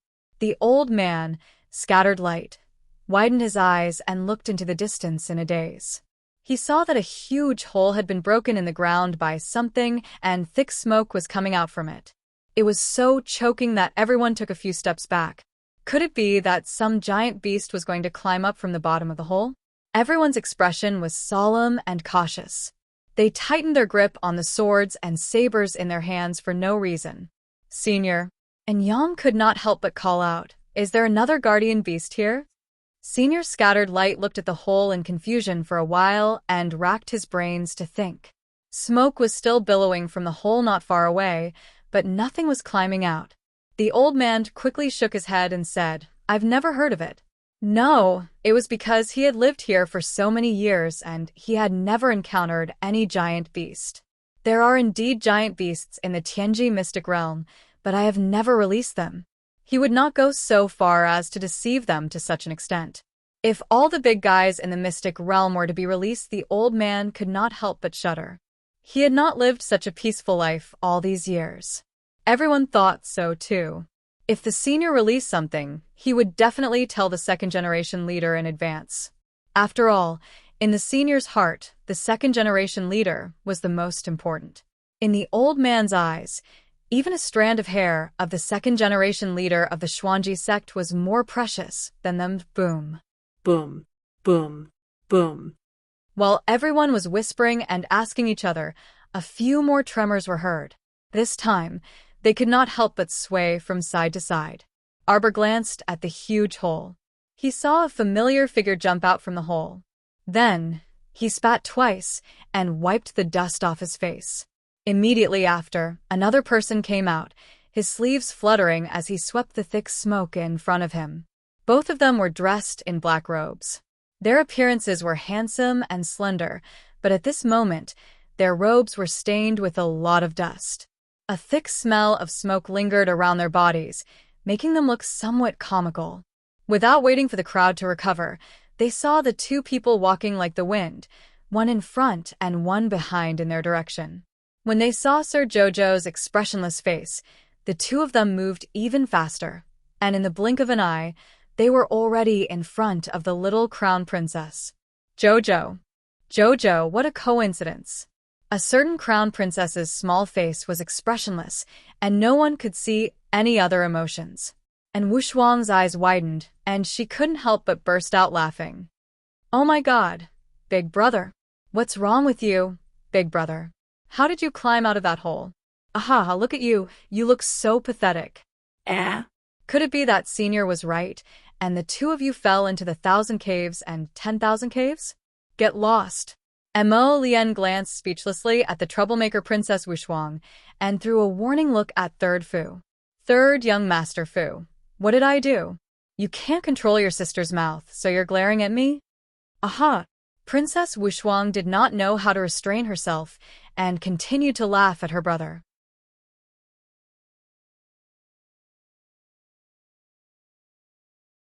Chapter 40, 451. It couldn't be helped. He was normally upright, clean, and handsome. It was rare to see him in such a sorry state. If she didn't properly dig at him, how could she live up to her venomous tongue? Ha ha ha ha ha. Shut up. Mo Lian irritably glared at his younger sister, who was dragging him down before turning to look at his wife with bright eyes. His wife was still the best. She never mocked her husband. Arbor imperceptibly took a step back. His pitch-black eyes swiveled as his gaze roamed over the two people. The venerable Peach Blossom Immortal immediately widened his eyes and whipped Mo Lian's arm with his finger. "She's despising us. Did you see that?" She retreated. "She's despising you. You were contaminated by the deep fire heart-gnawing worm just now. Stinky." Mo Lian rebuked the venerable Peach Blossom Immortal with a frosty expression before taking a step forward. Sir Jojo stood there stiffly without moving. He blinked, his gaze landing on the dust on the crown prince's long hair. Then, he suddenly took out something like a rag from his inner world. The little stoic raised her hand to wipe the crown prince's head. Everyone. Prince Mo silently twitched his mouth. He didn't know whether to laugh or cry as he pulled down his wife's hand. Jojo, do you know that Rotten Peach Blossom and I are really miserable? Right, it's really miserable, my Jojo. I want to take a bath right now. I want to change clothes. The venerable Peach Blossom Immortal hastily clamored behind them. Before Arbor could reply, old man Hao Guang, who was standing nearby in a daze, suddenly jumped up and shouted while pointing at the two people. You two. Hey, you two brats, could it be that you really came out from the Thousand Caves? Who is this person? The venerable Peach Blossom Immortal turned to look at the jumping old man and asked in confusion. Arbor waved the rag at him. Wipe. The venerable Immortal was speechless. He caught the rag the little fellow threw and wiped the dust on his sleeves. Arbor pointed at Hao Guang. Xuanji School's first-generation disciple, Hao Guang. She didn't lower her voice when she spoke, so everyone around heard her. A person who looked like an elder of an aristocratic family quickly walked out of the crowd and saluted with his hands cupped. Hao Guang? Is it the legendary artifact master, Senior Scattered Light? Hao Guang ignored him and glared at Emolian and the venerable Peach Blossom Immortal. Brat. Didn't you hear what I said? How did you get out just now? The venerable Peach Blossom Immortal raised his head and smiled at the old man. Didn't you see? Of course, it was blasted all the way out. Hao Guang looked at them in astonishment. Thousand Caves. If you're talking about the Karst Cave, then it should be. The venerable Peach Blossom Immortal thought for a while and nodded. When did you fall in? How long did it take you to come out? The old man asked anxiously, with a cold expression. Emolian looked at the old man who was jumping up and down. Her expression was very calm. It took more than 2 hours. Impossible. The old man immediately waved his hands agitatedly. His skinny old face was filled with disbelief. Absolutely impossible, impossible. To think that this old man, who is so smart and skilled in drawing, spent more than 3 months in the 1,000 caves and 10,000 caves before coming out. How could these two brats? How could it be? Impossible, absolutely impossible. The old man shook his head and waved his hands. He put his hands on his hips and shouted coldly at the two of them, nonsense. How dare you lie to me? Tell me, how did you get out of the 1,000 caves in 2 hours? Tell me.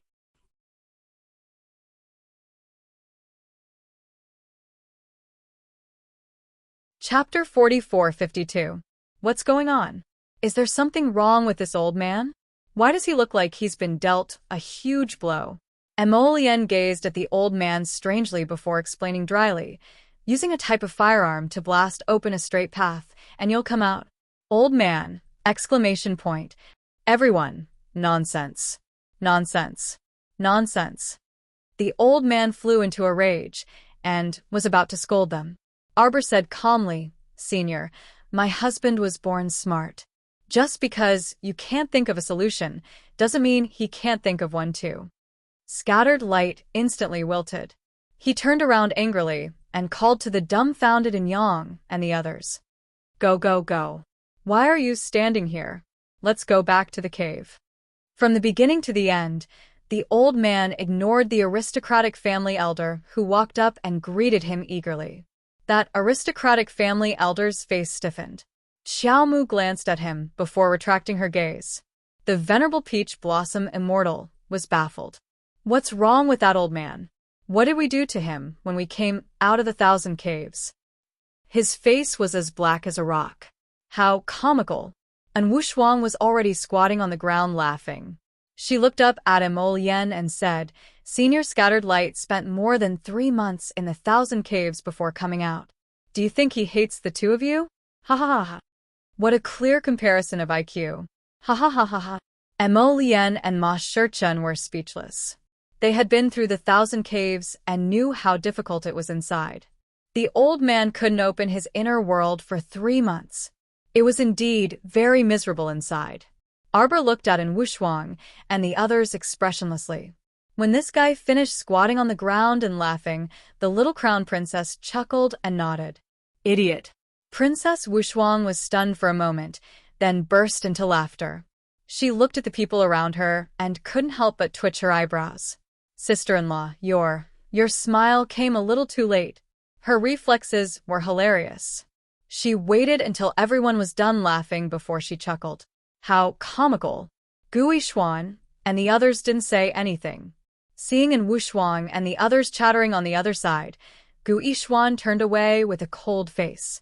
Suddenly, someone called out, "Look, what is that?"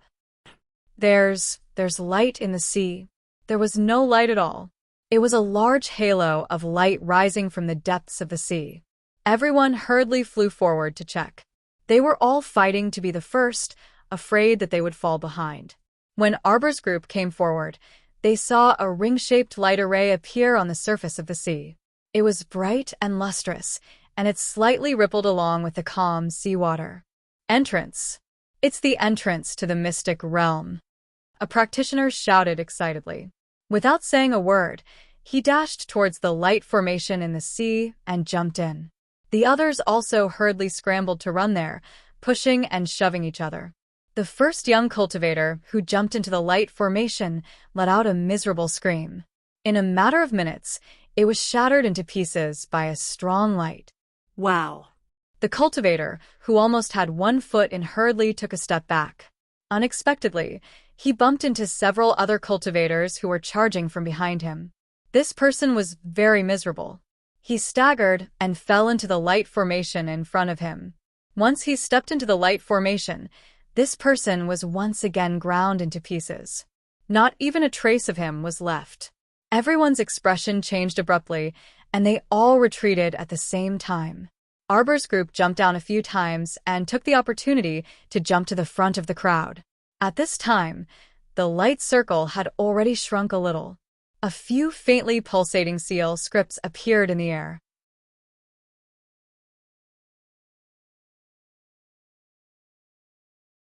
Chapter 4453. At this moment, no one dared to go forward. They all consciously took a few steps back, staying far away from the circle of light and watching silently. That circle of light seems to be shrinking. And Wushuang looked at the circle of light that was gently floating with the sea water in surprise. The circle of light was shrinking really fast. At this rate, in less than half an hour, the entrance to the Tianji secret territory would disappear. Obviously, the other practitioners had also noticed this problem. 2 disciples of aristocratic families couldn't help but shout, "The entrance is about to close. What should we do now? Let's give it a try." How? Someone opened his eyes wide in surprise and turned to look at the disciple who spoke. "Do you want to die? If you lose your life, you'll lose everything. What's the point of talking about cultivation? What's the point of wanting treasures in the secret territory? If you die, all these things are worthless. Are you willing to accept this?" The young man clenched his fist and shouted angrily, "We're already at the entrance. Shouldn't we at least give it a try? Maybe those 2 people were just unlucky? What kind of joke was this? 2 people were torn to pieces in the circle of light. Could it be that they were both unlucky? No matter how brave they were, they couldn't disregard their own lives and choose to go forward to die at this time. If you want to go by yourselves. Wealth comes from danger. Fine, if you don't want to go, then I'll go." The young man clenched his fist and took a deep breath. Suddenly, he ran toward the entrance of the secret territory. Arbor and the others all stepped aside and looked coldly at him. They saw the young man rush to the entrance of the secret territory in a spurt of energy, but he suddenly stopped beside the circle of light. Seeing this, the others couldn't help but laugh out loud. "Yo, you were so high-spirited, but in the end, you're scared." Arbor didn't say anything. His gaze fell on the slowly pulsing runes above the circle of light. He was concentrating on studying them when suddenly, his body tensed up as he instinctively felt a trace of danger approaching. Mo Lian reacted even faster. She pulled Arbor into her arms and pushed him with a backhand palm. A young man dressed in black was sent flying by a palm wind, and he stumbled as he rushed out. This person couldn't control his body at all. Amidst the cries of alarm, he let out a heart-wrenching scream. The young man standing at the edge of the circle of light heard the scream and turned around. He was so scared that he broke out in a cold sweat. This person was heading straight for him, and he hurriedly dodged to the side. With a splash, that person immediately fell into the sea and stepped straight into the circle of light. Under the watchful eyes of the crowd, the unlucky guy was crushed to pieces by the entrance of the secret realm and died on the spot. Senior Brother Zhou. Mu Xiaoxue cried out in grief. She covered her mouth and looked at Arbor in shock. Her face was full of disbelief. It was as if she had done something heinous in Arbor that she couldn't understand. Miss Mu, what's so surprising about that? Princess Wushuang could not help but sneer. Your senior brother, Zhou, secretly tried to push my sister-in-law over. In the end, he flew out himself. Isn't this what we said about karma? Good and evil will be repaid in the end. Why do you say that, miss? Mu Xiaoxue trembled and said in a choked voice, Senior Brother Zhou, when did he push the crown princess? He's already dead. Don't slander him.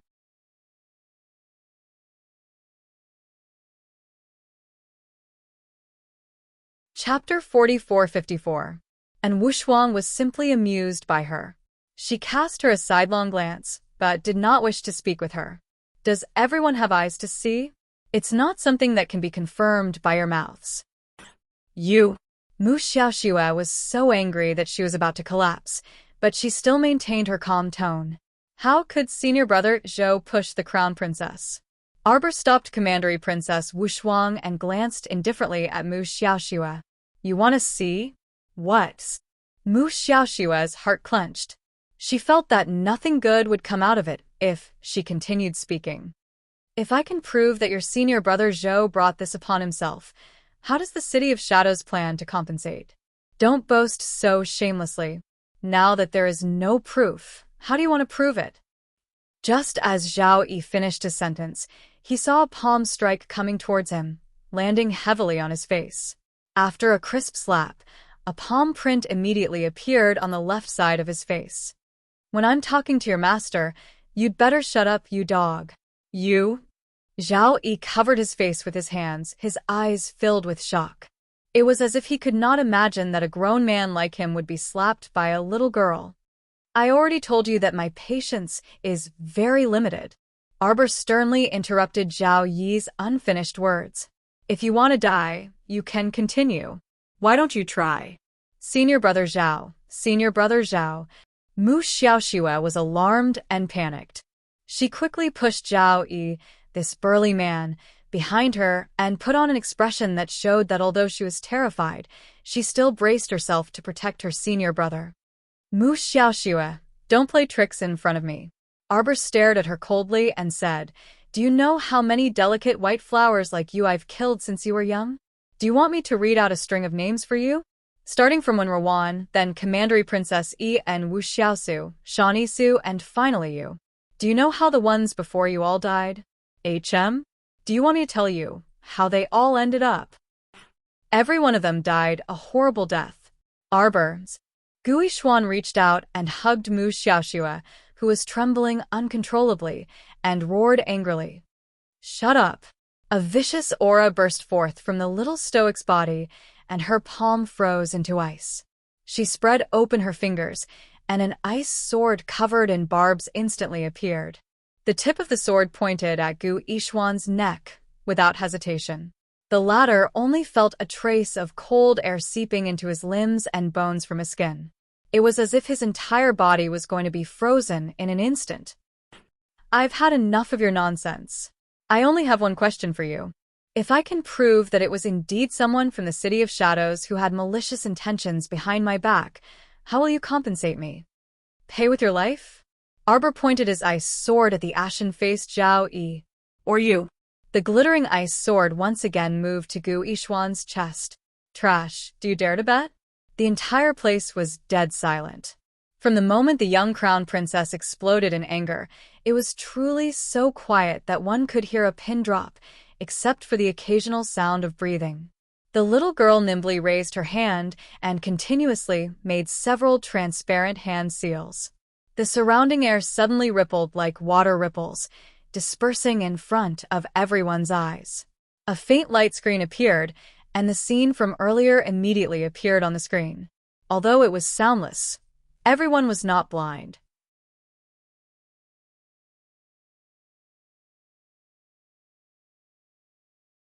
Chapter 44:55. Naturally, they could see that man from the City of Shadows surnamed Zhou standing right behind the young crown princess. He suddenly reached out and pushed the young crown princess back, a trace of smugness flashing through his eyes. In the blink of an eye, Prince Emo scooped his wife into his arms and struck out with a backhand palm strike. That idiot was sent flying on the spot.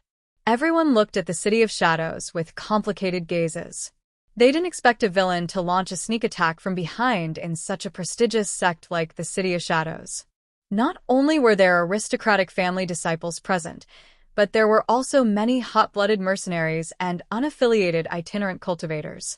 What everyone dreaded the most were villains who appeared amiable on the surface, but would attack you desperately from time to time behind your back. It was truly too frightening to be around such people. Gui Xuan's expression was also a bit unsightly. Just as he was about to speak, he heard his junior sister in his arms say meekly, "Senior brother Gu, I am fine." Lowering his head to see his junior sister so frightened by the little stoic, Gu Yixuan couldn't help but be enraged. Mu Xiaoxue wiped the tears from the corners of her eyes and gently pushed Gu Yixuan away. She bowed at Arbor. "Crown Princess, my apologies. I didn't see Senior Brother Zhou do that just now." "Mu Xiaoxue, I told you not to provoke me." Arbor extended 2 fingers and made a gesture of communicating with her eyes. "If I had targeted you, guess how long you would have lived?"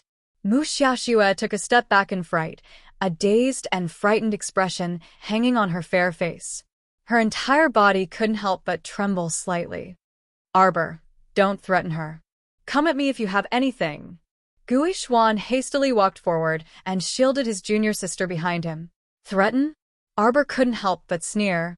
"I've never done such a senseless thing." She walked step by step toward the pair of martial siblings. Gui Xuan was actually intimidated by her aura, but in order to protect his pitiful junior sister, he forcibly suppressed the fear in his heart and stood in front of Mu Xiaoxue. "Mu Xiaoxue, do you not understand what I'm saying? I told you not to act like a little white flower in front of me. The crown princess, won't fall for your tricks like those 2 idiots beside you." Tears welled up in Mu Xiaoxue's eyes as she said pitifully, "I didn't." "Cut the crap and compensate me." Arbor interrupted her coldly. What compensation?" Mu Xiaoxue couldn't help but shudder. She felt as if she had fallen into an ice cellar.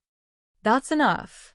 Lin Miao flung her sister Lin Jinner's hand away and shouted angrily, "Even if someone attacked you in the City of Shadows just now, he's already dead. What compensation do you want?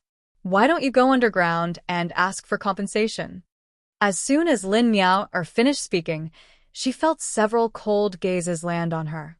Traces of killing intent made her tremble all over. She quickly retreated behind Lin Jinner, lowering her head and not daring to look at the crown prince and the others' expressions. "Compensation."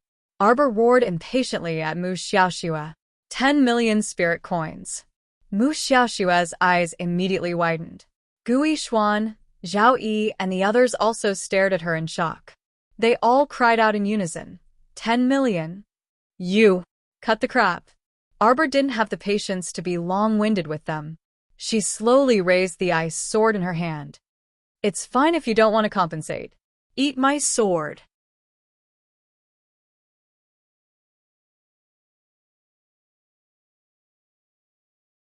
Chapter 44:56. Yu. Gui Xuan pulled Mu Xiaoxue back and stepped into the water. When they looked back, they realized that they were not far from the circle of light. They were so frightened that they hurried ashore. But an ice sword was right in front of them. "You should be glad that the idiot who stabbed me in the back is already dead." Xiao Mu gazed icily at Mu Xiaoxue as she enunciated each word. "Does the City of Shadows want to be buried with him?" Compensate. Compensate. Compensate. Compensate. Lin Jinner rushed forward and blocked Gui Xuan and Mu Xiaoxue. She took out a spirit coin card from her inner world and presented it with both hands. Sister.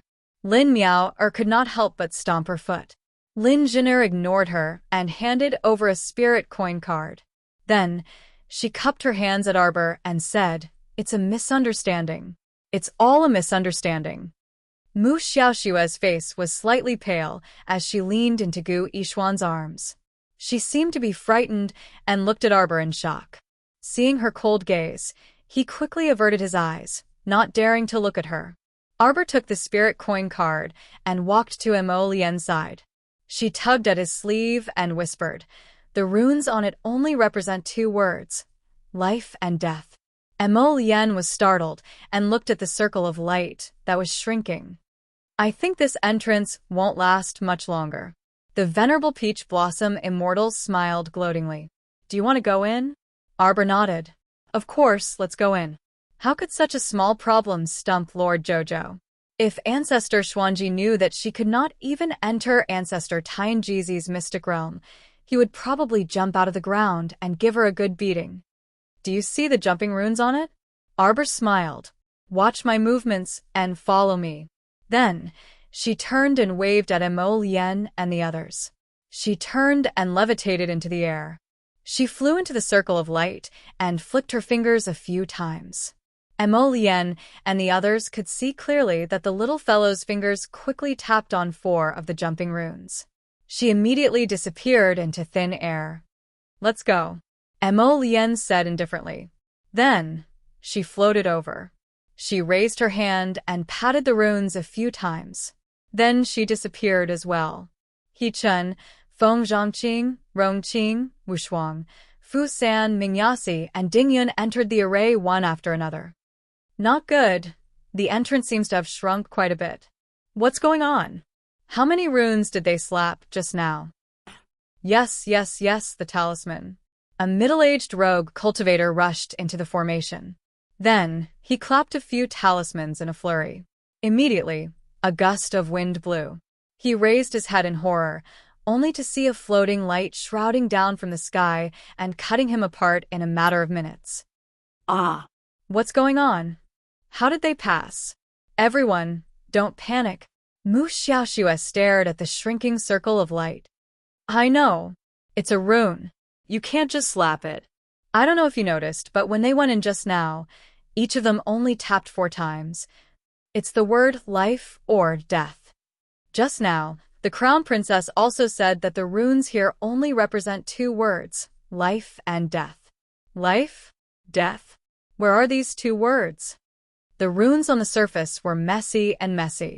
The words were scribbled like graffiti. No one could see what the words were. Is there a talisman master here? Can you help me identify it? When a talisman master draws talismans, the words life and death are written differently from ours.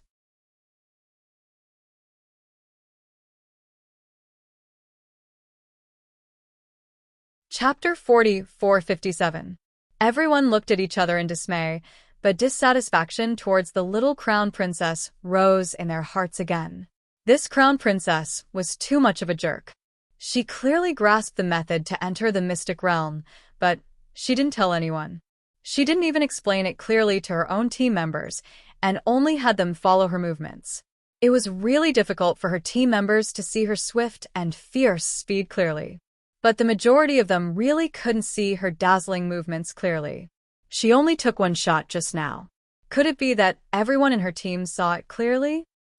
That's right. Isn't she afraid of trapping her own teammates? Everyone was silent.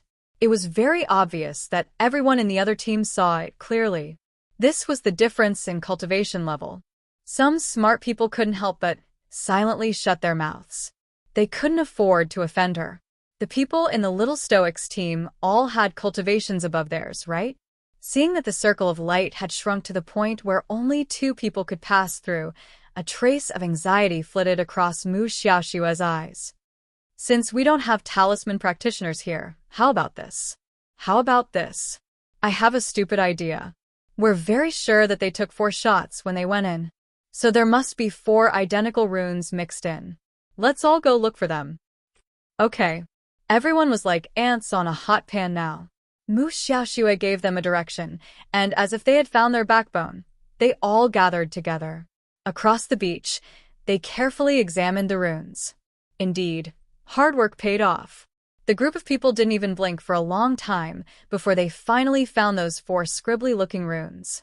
Although they couldn't understand the runes on them, judging from the shape and strokes, they were probably the same. Seeing their hesitation, Mu Xiaoxue plucked up her courage and said, I'll go in first. You guys follow me. Little junior sister. All the City of Shadows disciples exclaimed in unison. Junior sister, move aside. How can I let you take the lead with senior brother here? Zhao Yi hastily shielded his junior sister behind him. I'll go. Senior brother. Mu Xiaoxue's eyes revealed that she was touched. Zhao Yi's heart rippled from her gaze, and he felt a sweetness from the depths of his heart all the way to his mouth. Zhao Yi flew into the shrinking circle of light. Arbor suddenly turned around and looked at the small slope behind him with an expressionless face. The corners of his mouth curled up with a trace of ridicule, and he pushed his little hand away to draw a talisman in the air. He gestured with his fingers, but his face remained calm. Break! With a shout, several talisman seals flew out of thin air with a whoosh and hit the unrestrained air in front of him, emitting the sound of glass shattering. The illusion glyph array was no longer effective on her.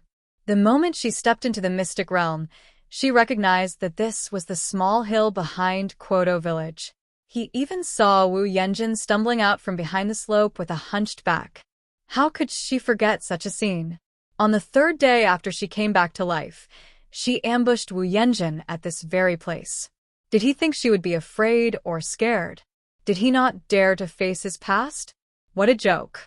Everything she had done was still vivid in her mind, and she would not regret a single one of them. Arbor's face was cold, and his lips curled into a cold smile. He stepped on the soft soil and slowly walked forward. Rustle, rustle, rustle. Qiu, where's Jojo's lotus? I've already contacted her, but the Crown Prince and the Venerable Celestial are too unlucky. Arbor raised her eyebrows.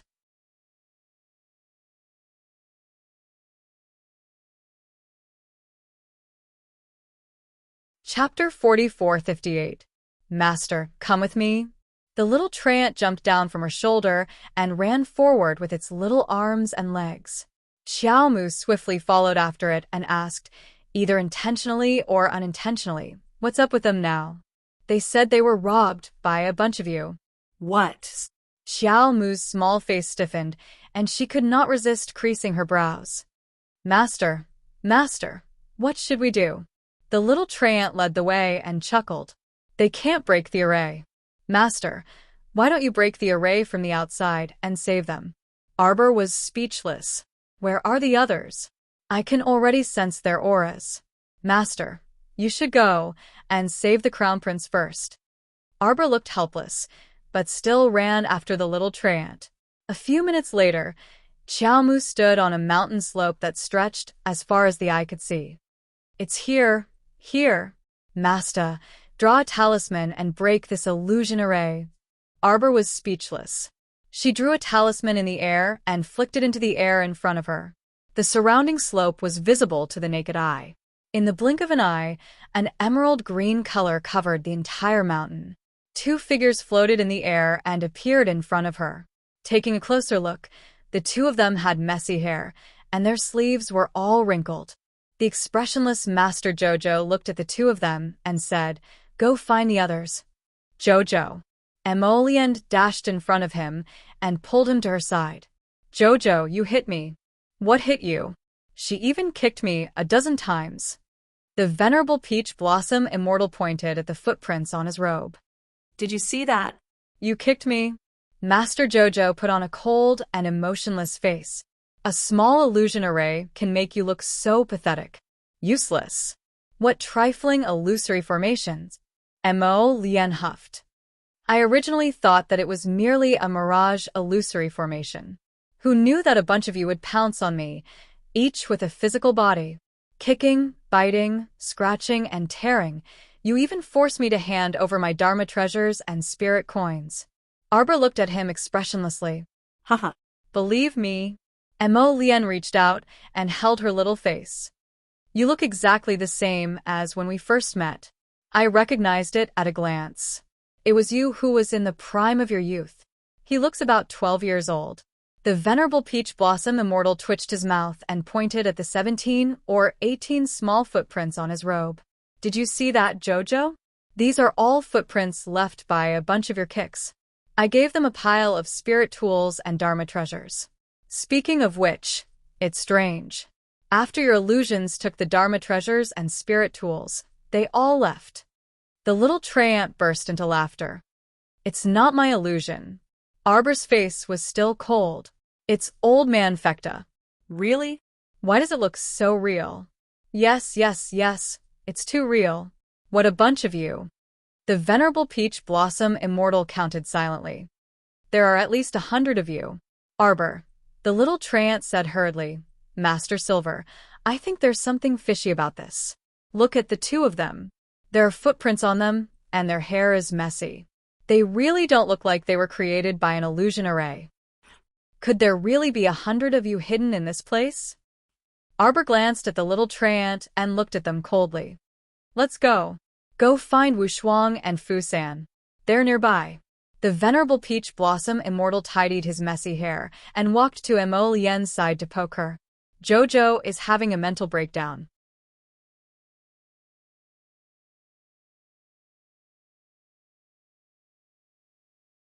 Chapter 44:59. Although Emolienne did not say anything, the smile in her eyes had already revealed her current mood.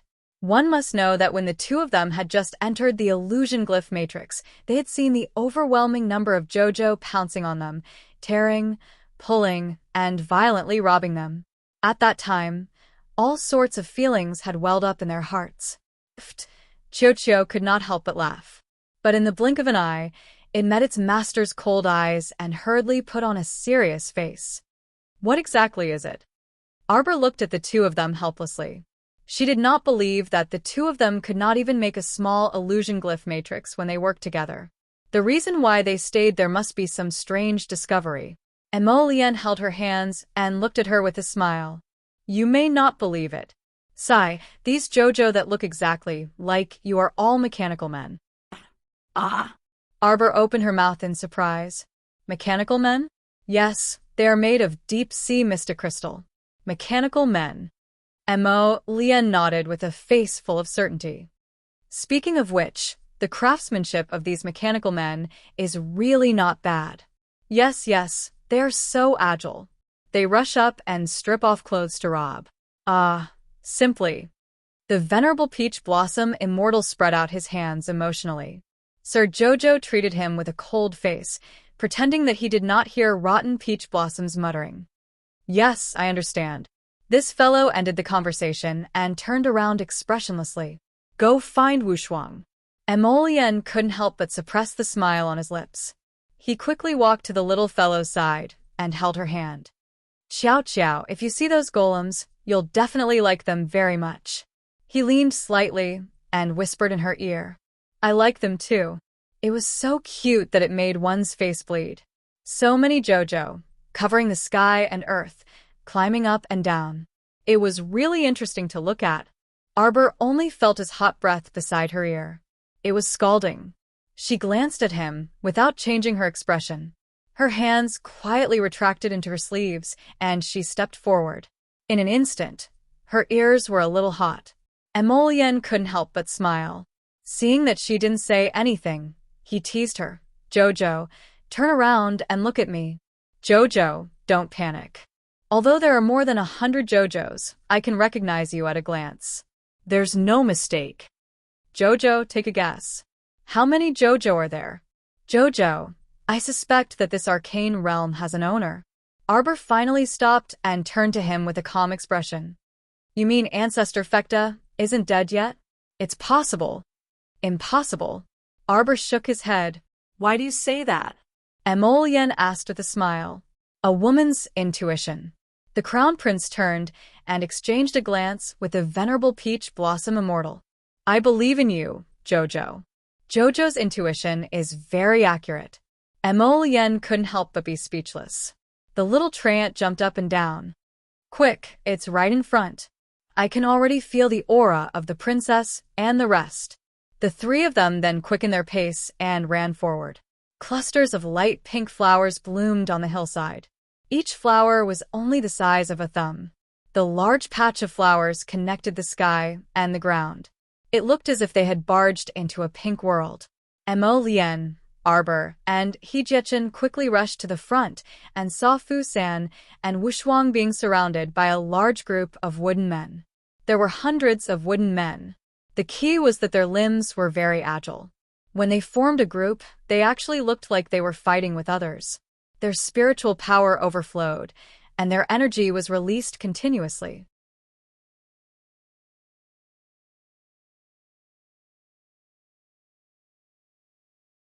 Chapter 4460. Arbor was amazed. These wooden men even knew how to set up formations.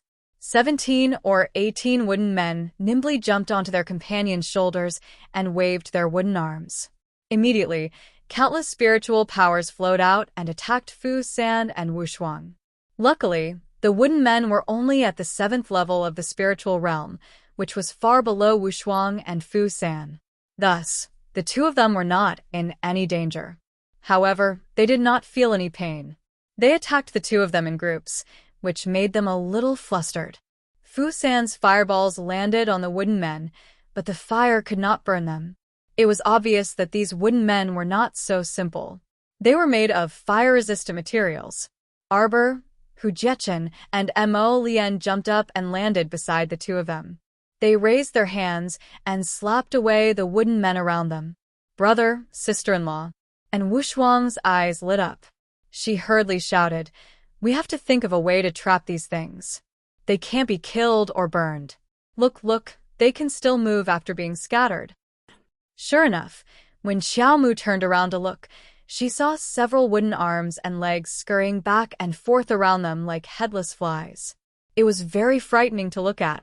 "Move aside." Arbor frowned. He raised his hand and threw out a pitch-black round pearl. He leaped onto it and hovered in front of everyone. "What is this?" Princess, Wushuang asked in surprise. Arbor did not answer. He slapped out 2 beams of divine energy and landed heavily on the heart of misfortune. The pitch-black round pearl instantly exploded with thousands of rays of strong light. Instantly, thousands of rays of light swept across everyone present and covered the wooden men that were about to charge forward. Mo Lien, Hejichen, Fu San, and Wushuang hurriedly raised their hands and pressed down. Abundant energy flowed through their bodies. They stood firmly on the spot and did not move an inch. Only their robes and hair danced with the strong wind. The wind whirled past and swept away the hundreds of wooden men in front of them. The black bead slowly gathered its light and fell into Arbor's hand. The little stoic turned her head to glance at the 4 people without batting an eyelid. She put away the heart of misfortune in passing and said aloofly, "Let's go." Wow. What's that? And Wushuang hopped over and looked around with a surprised expression. "The realm of misfortune," the venerable peach blossom immortal said with a smile. "Before we met you, we accidentally fell into the realm of misfortune. It was Jojo who refined himself into the heart of misfortune.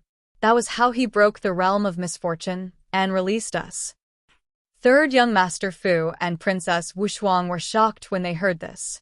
He had long known that this crown princess was extraordinary, but he didn't know that it would be so unexpected. The crown princess is refining the realm of misfortune for her own use. Third young Master Fu could not help but sigh. As expected of the crown princess, her abilities were outstanding. That's right. I heard that the realm of misfortune is full of nightmares. Once people enter and let their imaginations run wild, they will be filled with strange dangers. As long as they were alive, how could they not have thoughts? Even if they strictly controlled their unrestrained thoughts, they might be able to control it for a day or 2, but how could they control it for half a month? But these wooden men aren't alive. Arbor looked indifferent. Throw them inside and let them be. In any case, this realm of misfortune had no other uses, and Arbor had never thought of integrating it into his star domain to cause trouble. "Hey, Then does that mean we can also throw them inside when we encounter zombies in the future?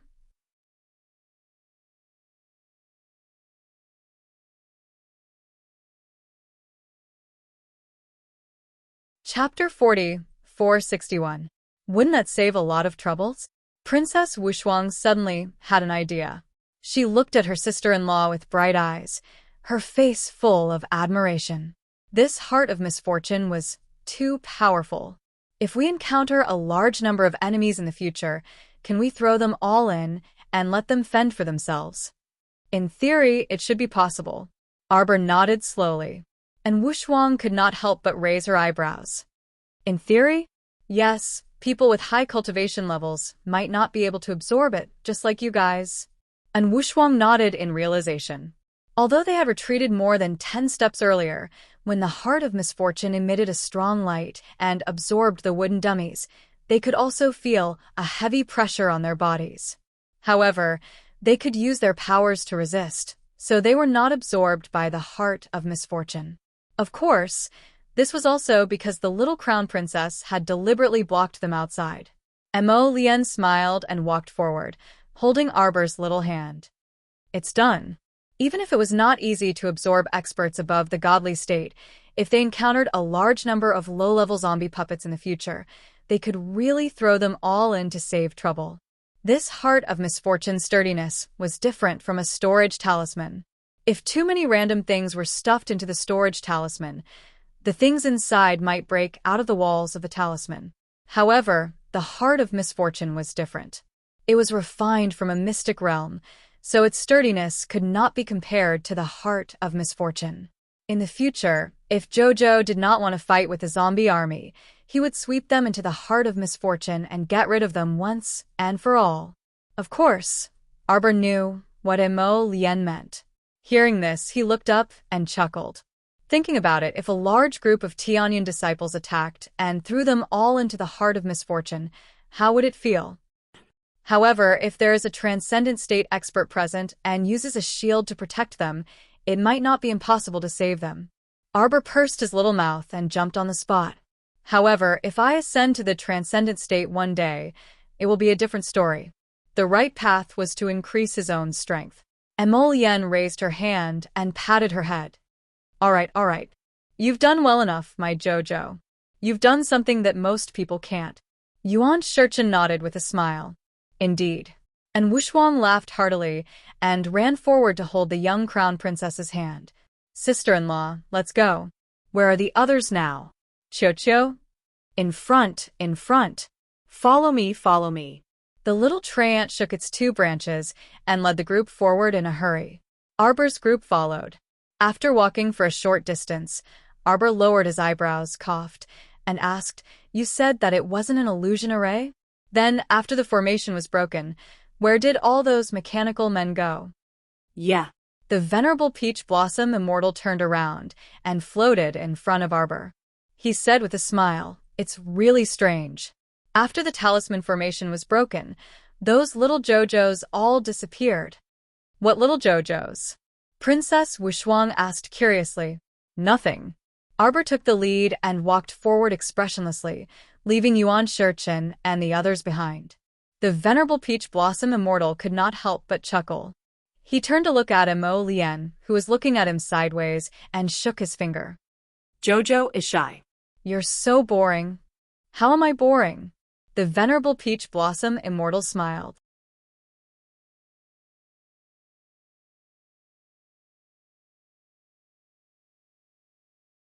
Chapter 4462. Look at her tense expression, but she's actually more curious than us, right? The venerable Peach Blossom Immortal glanced at Mo Lien with a smile. The latter snorted at him and strode off to chase after his wife. This Tianji mystic realm is very strange. It's better to be careful, Princess Wushuang said seriously. Let's find the others first. Eldest brother. Princess Wushuang thought of something and quickly caught up to him. She said loudly, I seem to have forgotten to tell you. The old man told us before that this place has a weapon refining cauldron even better than the heavenly forging cauldron. Our goal in this mystic realm isn't to find anything else. Our objective is to find this weapon refining cauldron. Emolienne was taken aback, but then she asked with a smile, "You came here to find the weapon refining cauldron?" "Of course." And Wushuang raised her head and looked at Arbor's expressionless face with a grin. "Sister-in-law also came here for this." Xiaomu's face was stiff and icy as she explained in passing, "I came to slap ancestor Tianjizi's face." Everyone couldn't resist bursting into laughter. The little stoic cast them a sidelong glance until Emolienne chuckled and said, "What are you laughing at? What's so funny? You're not allowed to laugh, not allowed to laugh." "Master, Feng Chongqing and the others are just up ahead." The group of 5 sprinted in the direction the little treant pointed. After a little less than an hour, Princess Wushuang, 3rd young Master Fu, and Sir Jojo's faces all darkened. "Where are they?" "They're just up ahead," Qiuqiu said resolutely. "This mystic realm is huge. Don't be discouraged and keep running. You'll probably encounter them after running for another 2 hours." "Everyone, why didn't you say so earlier?" Princess Wushuang cursed exasperatedly. She raised her hand to release a 6-winged bird and beckoned everyone to hop on. The little treant sprawled on the expressionless Sir Jojo's shoulder with a solemn expression. Fly. The 6-winged bird lifted its body and flew into the sky, its wings gliding as it flew forward at an extremely fast speed. "This mystic realm is really something." The little treant was blown by the strong wind. Its entire body was shaking, and its leaves were rustling.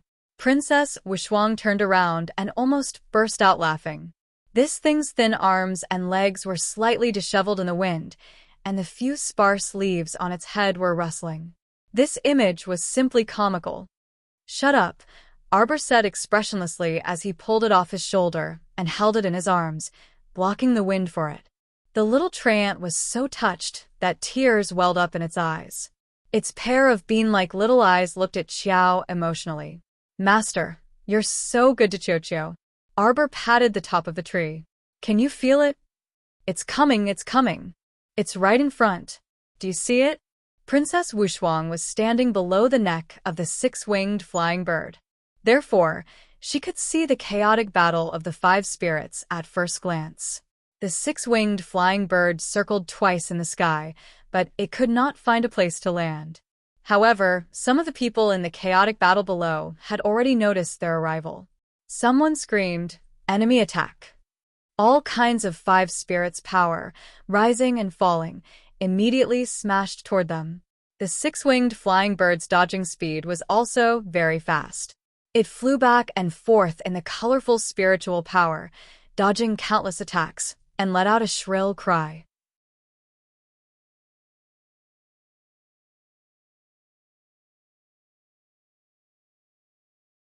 Chapter 4463. Ming Yasi's sword rose and fell, instantly chopping down an unlucky bastard who didn't know better. When they looked up, they saw a large bird with 6 wings circling above their heads. It just couldn't find a place to land.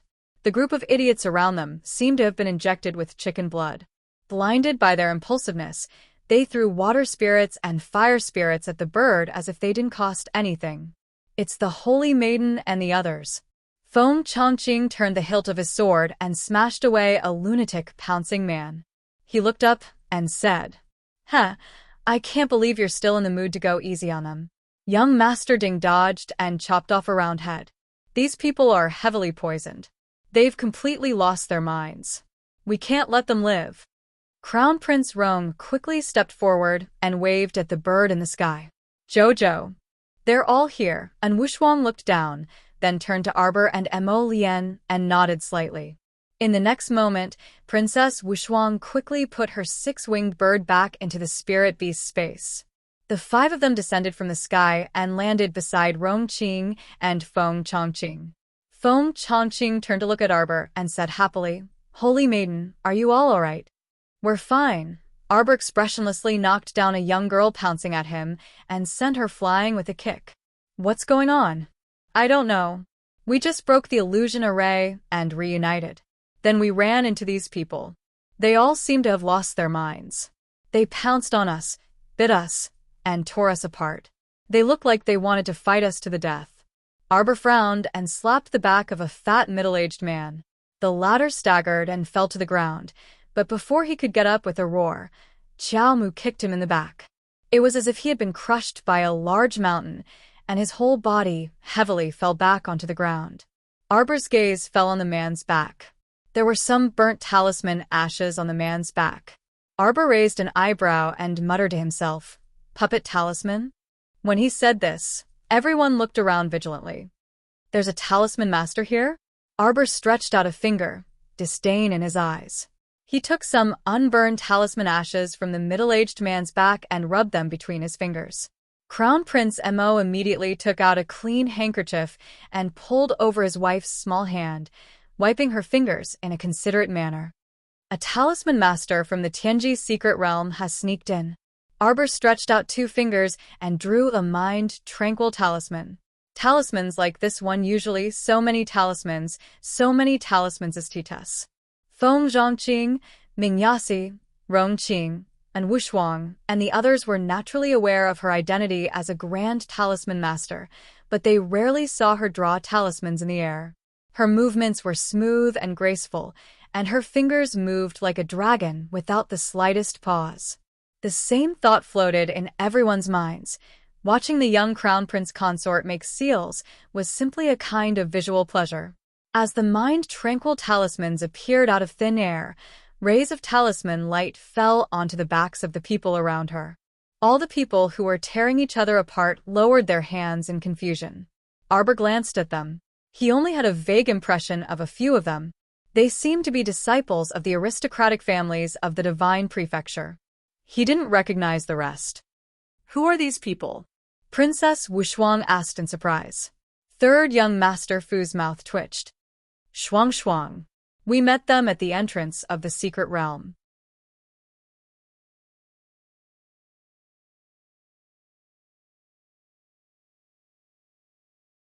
Chapter 4464. Oh. And Wushuang nodded and glanced at the crowd in confusion. So it's them. How did they end up like this? Arbor was also puzzled. Her hands didn't stop moving as she inserted mind-cleansing talismans into everyone's bodies one by one. Not long after, the middle-aged fat uncle, who had been injected with the mind-cleansing talisman, woke up. He sat up from the ground and looked at Arbor and the others in confusion. Suddenly, he bounced up and asked, "Why are you here?" He touched the bloodstains on his chest and screamed in fright, "Why am I bleeding so much?" Feng Zhongqing and the others couldn't help but roll their eyes. "Uncle, stop screaming. You were all controlled by the puppet talisman. That's why you surrounded us and attacked us.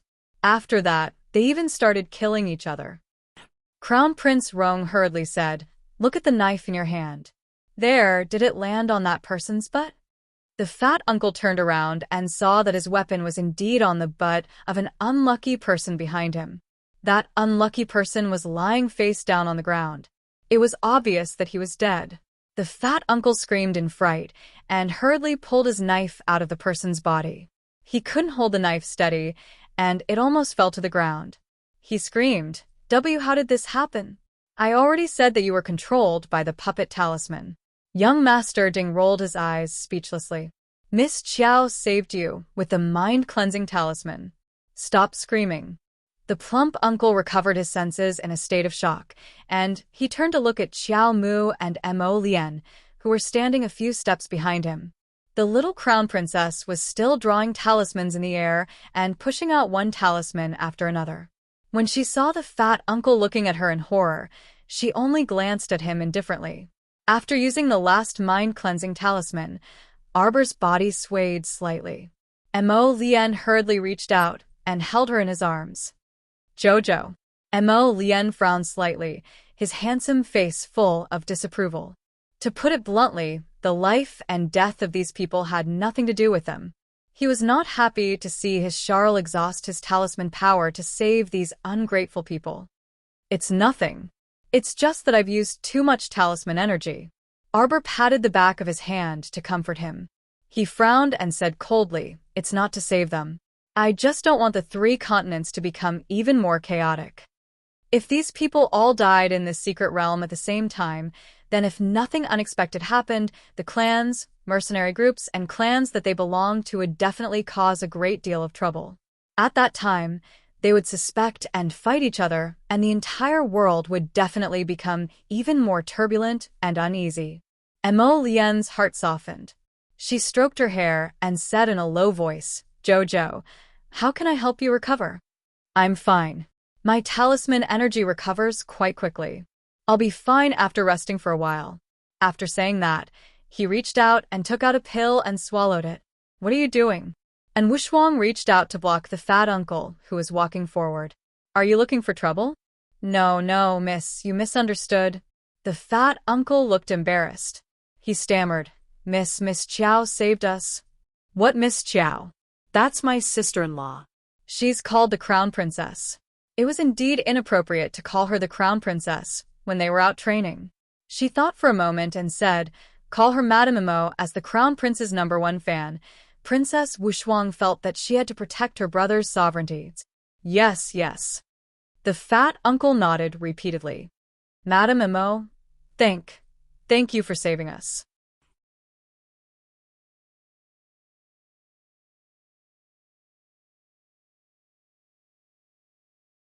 Chapter 4465. Words cannot express my gratitude. I am a member of the De Fey mercenary group. Although my cultivation is lacking, but in the future, if Madam needs any help, just say the word, and I will definitely do my best to help. And Wushuang couldn't help but smile, thinking, I didn't expect this chubby middle-aged uncle to be such a sentimental person. Arbor's eyes flickered slightly, and he turned to look at the chubby middle-aged uncle, nodding lightly with an indifferent expression. Soon, many aristocratic family disciples, mercenaries, and rogue cultivators who had regained consciousness also came forward and cupped their hands to express their gratitude to the little crown princess. Some people's expressions were a little unnatural. They probably recalled how they had secretly cursed the little crown princess in their hearts at the entrance of the secret realm, and now they felt very embarrassed when they thought about it. "Everyone, does anyone else remember what happened?" Feng Zhongqing asked in a low voice. "Why were all of you affected by the puppet curse? Who cast this curse on you? Do you have any recollection?" Hearing this, everyone shook their heads and looked at each other. Someone recalled, at that time, we were able to enter the Tianji secret realm with great difficulty, and we were all very excited. When we came in, we only saw a scene of white mist in front of our eyes. Yes, I also saw a scene of white mist. After that, I don't know what happened to the others. I only felt that my head was dizzy for a moment, as if someone had punched me a few times. Yes, did you feel the same? Indeed. The chubby middle-aged uncle scratched his head. Everyone, just now you said that we were affected by the puppet curse? But may I ask, can this kind of curse only work if it is used on us face-to-face? That may not be so. Arbor looked at the chubby uncle who asked the question and said expressionlessly, "A great curse master can cast a puppet technique thousands of miles away and take a person's head with a snap of his fingers." Everyone couldn't help but gasp. Arbor saw that they were scared out of their wits and were all dumbstruck, so he continued, "However, to prepare so many puppet curses is definitely a big deal." "That's right. There are over 100 people here, and all of them have been affected by the puppet charm." And Wushuang came to a sudden understanding. So, the person that utilized the puppet talisman definitely possesses more than just these few talismans, right? Arbor nodded again, agreeing with Wushuang's opinion. Indeed. He must have at least 1,000 talismans in his hands, which is why he can use them so freely. "Madame Emo, do you think the person who cast the spell on us is still among us?" "That's possible." The disciples of aristocratic families, mercenaries, and rogue cultivators immediately burst into an uproar. They looked at each other with vigilance in their eyes. "But I don't think that's very likely." Arbor's expression was indifferent. "Just now, I gave each of you a mind-cleansing talisman to remove the puppet spell on your body. In other words, all of you should have been affected. If the person behind the scenes wanted to control you, it's unlikely that he would also be affected by the puppet charm.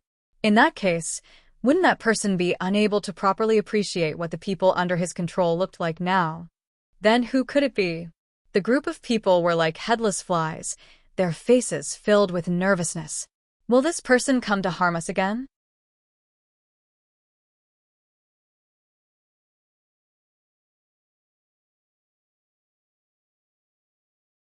Chapter 4466. 50218 people were different from each other. Arbor glanced at the chubby uncle and nodded with an honest expression. I think so. Everyone instantly looked as if the sky was about to fall. Like ants on a hot pan, they paced in front of Arbor's group. What should we do? They came to the mystic realm to ask for a lucky treasure, not to lose their lives. Arbor glanced at them and decided not to scare these timid fellows. Calm down. Actually, you don't have to worry too much. A talisman master needs talisman power to send talismans from thousands of miles away. Arbor said calmly. Someone must have injected a puppet talisman into you the moment you entered the mystic realm. According to my estimation, the talisman master's talisman power should have been almost depleted. It will take some time for him to recover. Madame Imo, then what about you?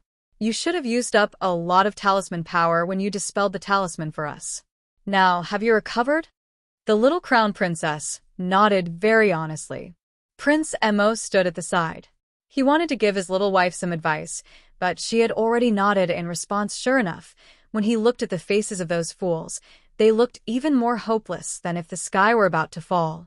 The youth who spoke earlier cried out, Crown Princess, you recovered so quickly. It seems that the talisman power didn't take long to recover. Arbor blinked. She suddenly felt speechless with these people. Why were they so stupid? Was she the same as other talisman masters? These people always used her as the standard. Were there differences between people? Emo Lien coughed lightly and quickly changed the topic. Previously, you moved together in a large group with a clear target. Others only needed to use their divine perception to search for you, and you could be assassinated from afar. Why don't you split into small groups? Prince Emo said in a low voice. Moreover, that charm master shouldn't be able to recover so quickly within a few hours. Split up and act separately. Consciously restrain your aura. The other party definitely won't be able to catch all of you in one go. Unless they met again, they couldn't blame anyone but themselves for being unlucky. Stay alert and don't trust others so easily. That was all they could say. Since everyone had chosen to enter the mystic realm to train, they should have expected to encounter all kinds of dangers, right? Young Master Emo, Madam, everyone still wanted to say something, but Feng Zhongqing stepped forward and cupped his fists. Everyone, you'd better split up as soon as possible and pay attention to restrain your aura. Let's go. Arbor, Emo Lien, and the others nodded and followed Feng Zhongqing's footsteps. They turned around and left, leaving behind a large group of people. They looked at each other, and for a moment, they were shrouded in gloomy clouds. Sister-in-law, I think those people just now seem to want to follow us. And Wushuang touched his chin and whispered, was I mistaken? No. Arbor shook her head. They were all smart people. Naturally, they could see the desire in those people's eyes. However, would they bring these burdens with them?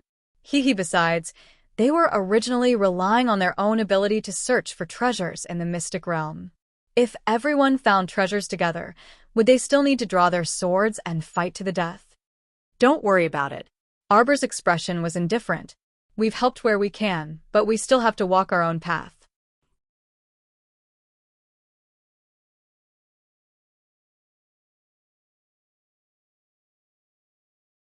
Chapter 4467.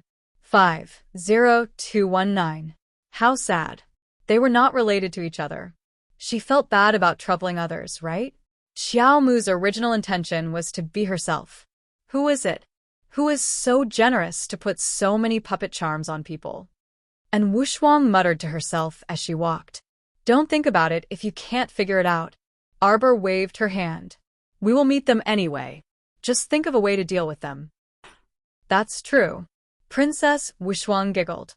She held her hands behind her back and skipped forward. There's no use thinking so much. This person dares to put puppet charms on people from thousands of miles away. I think it must be. She suddenly paused and looked behind her warily. Everyone else also stopped in their tracks and turned around to look. There was nothing behind them. Only a gentle breeze blew by. There seemed to be no movement at all. Arbor curled her lips. Several ebony blue talismans floated from her fingertips and flew over. Dong, dong, dong. The air that was hit by the ebony talismans started to distort. Third young Master Fu and Princess Wuxuang threw out a few fireballs and water balls, hitting the fluctuating air. Then they heard a few muffled sounds. The distorted air instantly calmed down. "Since you are so interested, why don't you show yourself?" Arbor said coldly. More than 10 ebony blue talismans flew over with a flick of her finger and landed in the air around them. Along with the layers of ripples in the air, muffled sounds could be heard one after another. Suddenly, a person rolled over from the front. He rolled very smoothly and looked like a big fat ball. Master Jojo expressionlessly stretched out his leg and kicked hard. The corners of everyone's mouths twitched as they watched the fat ball fly out with a shio sound. It drew a beautiful arc in the air before finally landing on the ground with a dong sound. Arbor's movements were also very fast. When the fat ball landed with a thud, she had already slapped a teleportation talisman on herself. She was already in front of the fat ball. Everyone was speechless. As expected, they saw someone's next move. He kicked the fat ball back again. That chubby ball rolled all the way to Mo Lian, Feng Chongqing, and the others with a grunt. Only after Mo Lian lightly waved his sleeve did it stabilize its figure, and it rolled several times on the spot before coming to a stop. This fellow had been kicked back and forth until he was dizzy. Even though he had stopped, his head was still spinning in circles. A pair of small eyes stared blankly at the row of 8 people standing in front of him. His expression was as innocent as it could be. Fellow heroes, what are you all doing?" Xiaomu strode up to the fat ball and flicked her fingers in the air, taking out a pure gold club with barbs from her inner world. "What are you doing?" The fat ball let out an ear-piercing shriek and immediately covered its chest with its hands, making an indescribably terrified expression. Arbor's face was cold. There's nothing in this world that can't be solved with a beating. Everyone was speechless. Sister-in-law's words make sense. "What should we do?" Princess Wuxuang burst out laughing. Her eyes rolled, and she looked at the unlucky fatty on the ground with a smile. "Old fatty. What old fatties?" That fellow looked insulted. "I have a name." "Oh, may I know your name?"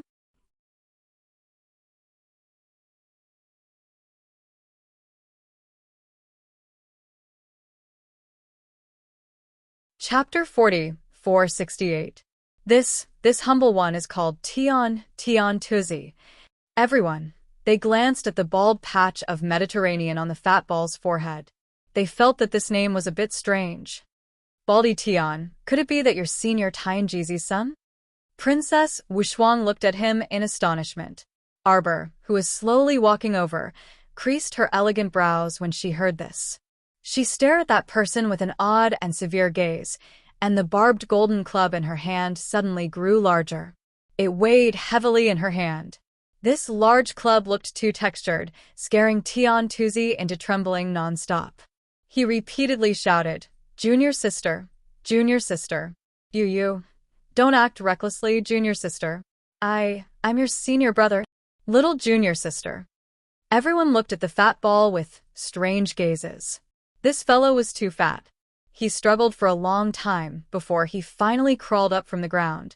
His belly and waist were so thick that he couldn't even see his own feet when he stood on tiptoe in front of them. This fat ball, who was about the same height as a little girl and looked to be in his 50s, actually called her junior sister. This made the group of young masters feel disgusted, and at the same time, they had an impulse to beat him up. "Is little junior sister someone you can randomly call out? What are you randomly calling out for?" "Who are you?" I'm Tian Tuzi. Little junior sister, calm down, little junior sister, don't hit me." Tian Tuzi raised his hands pitifully and repeatedly shouted, "Little junior sister, I'm your senior brother, really. Senior brother. We're from the same sect, same origin, same master. Hey, don't hit me. My master, is Tianjizi.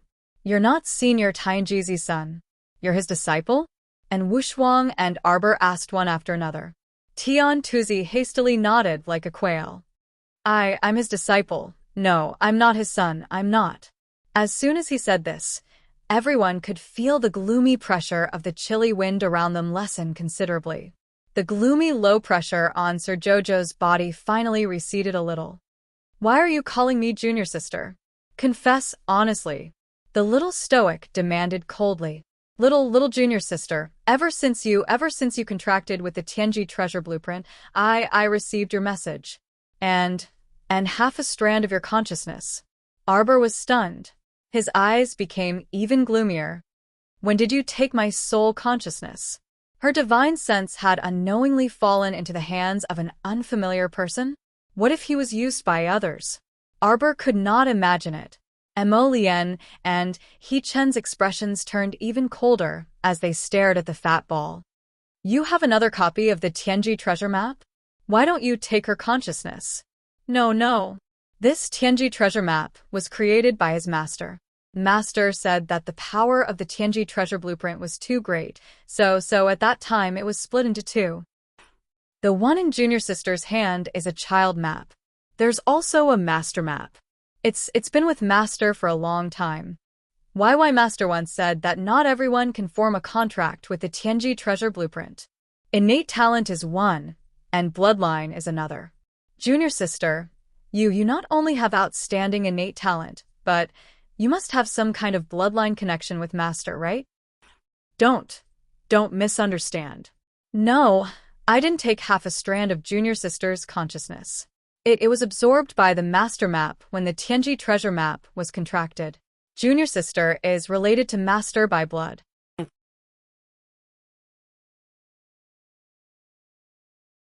You're tuning in to the LoveLore Library YouTube channel.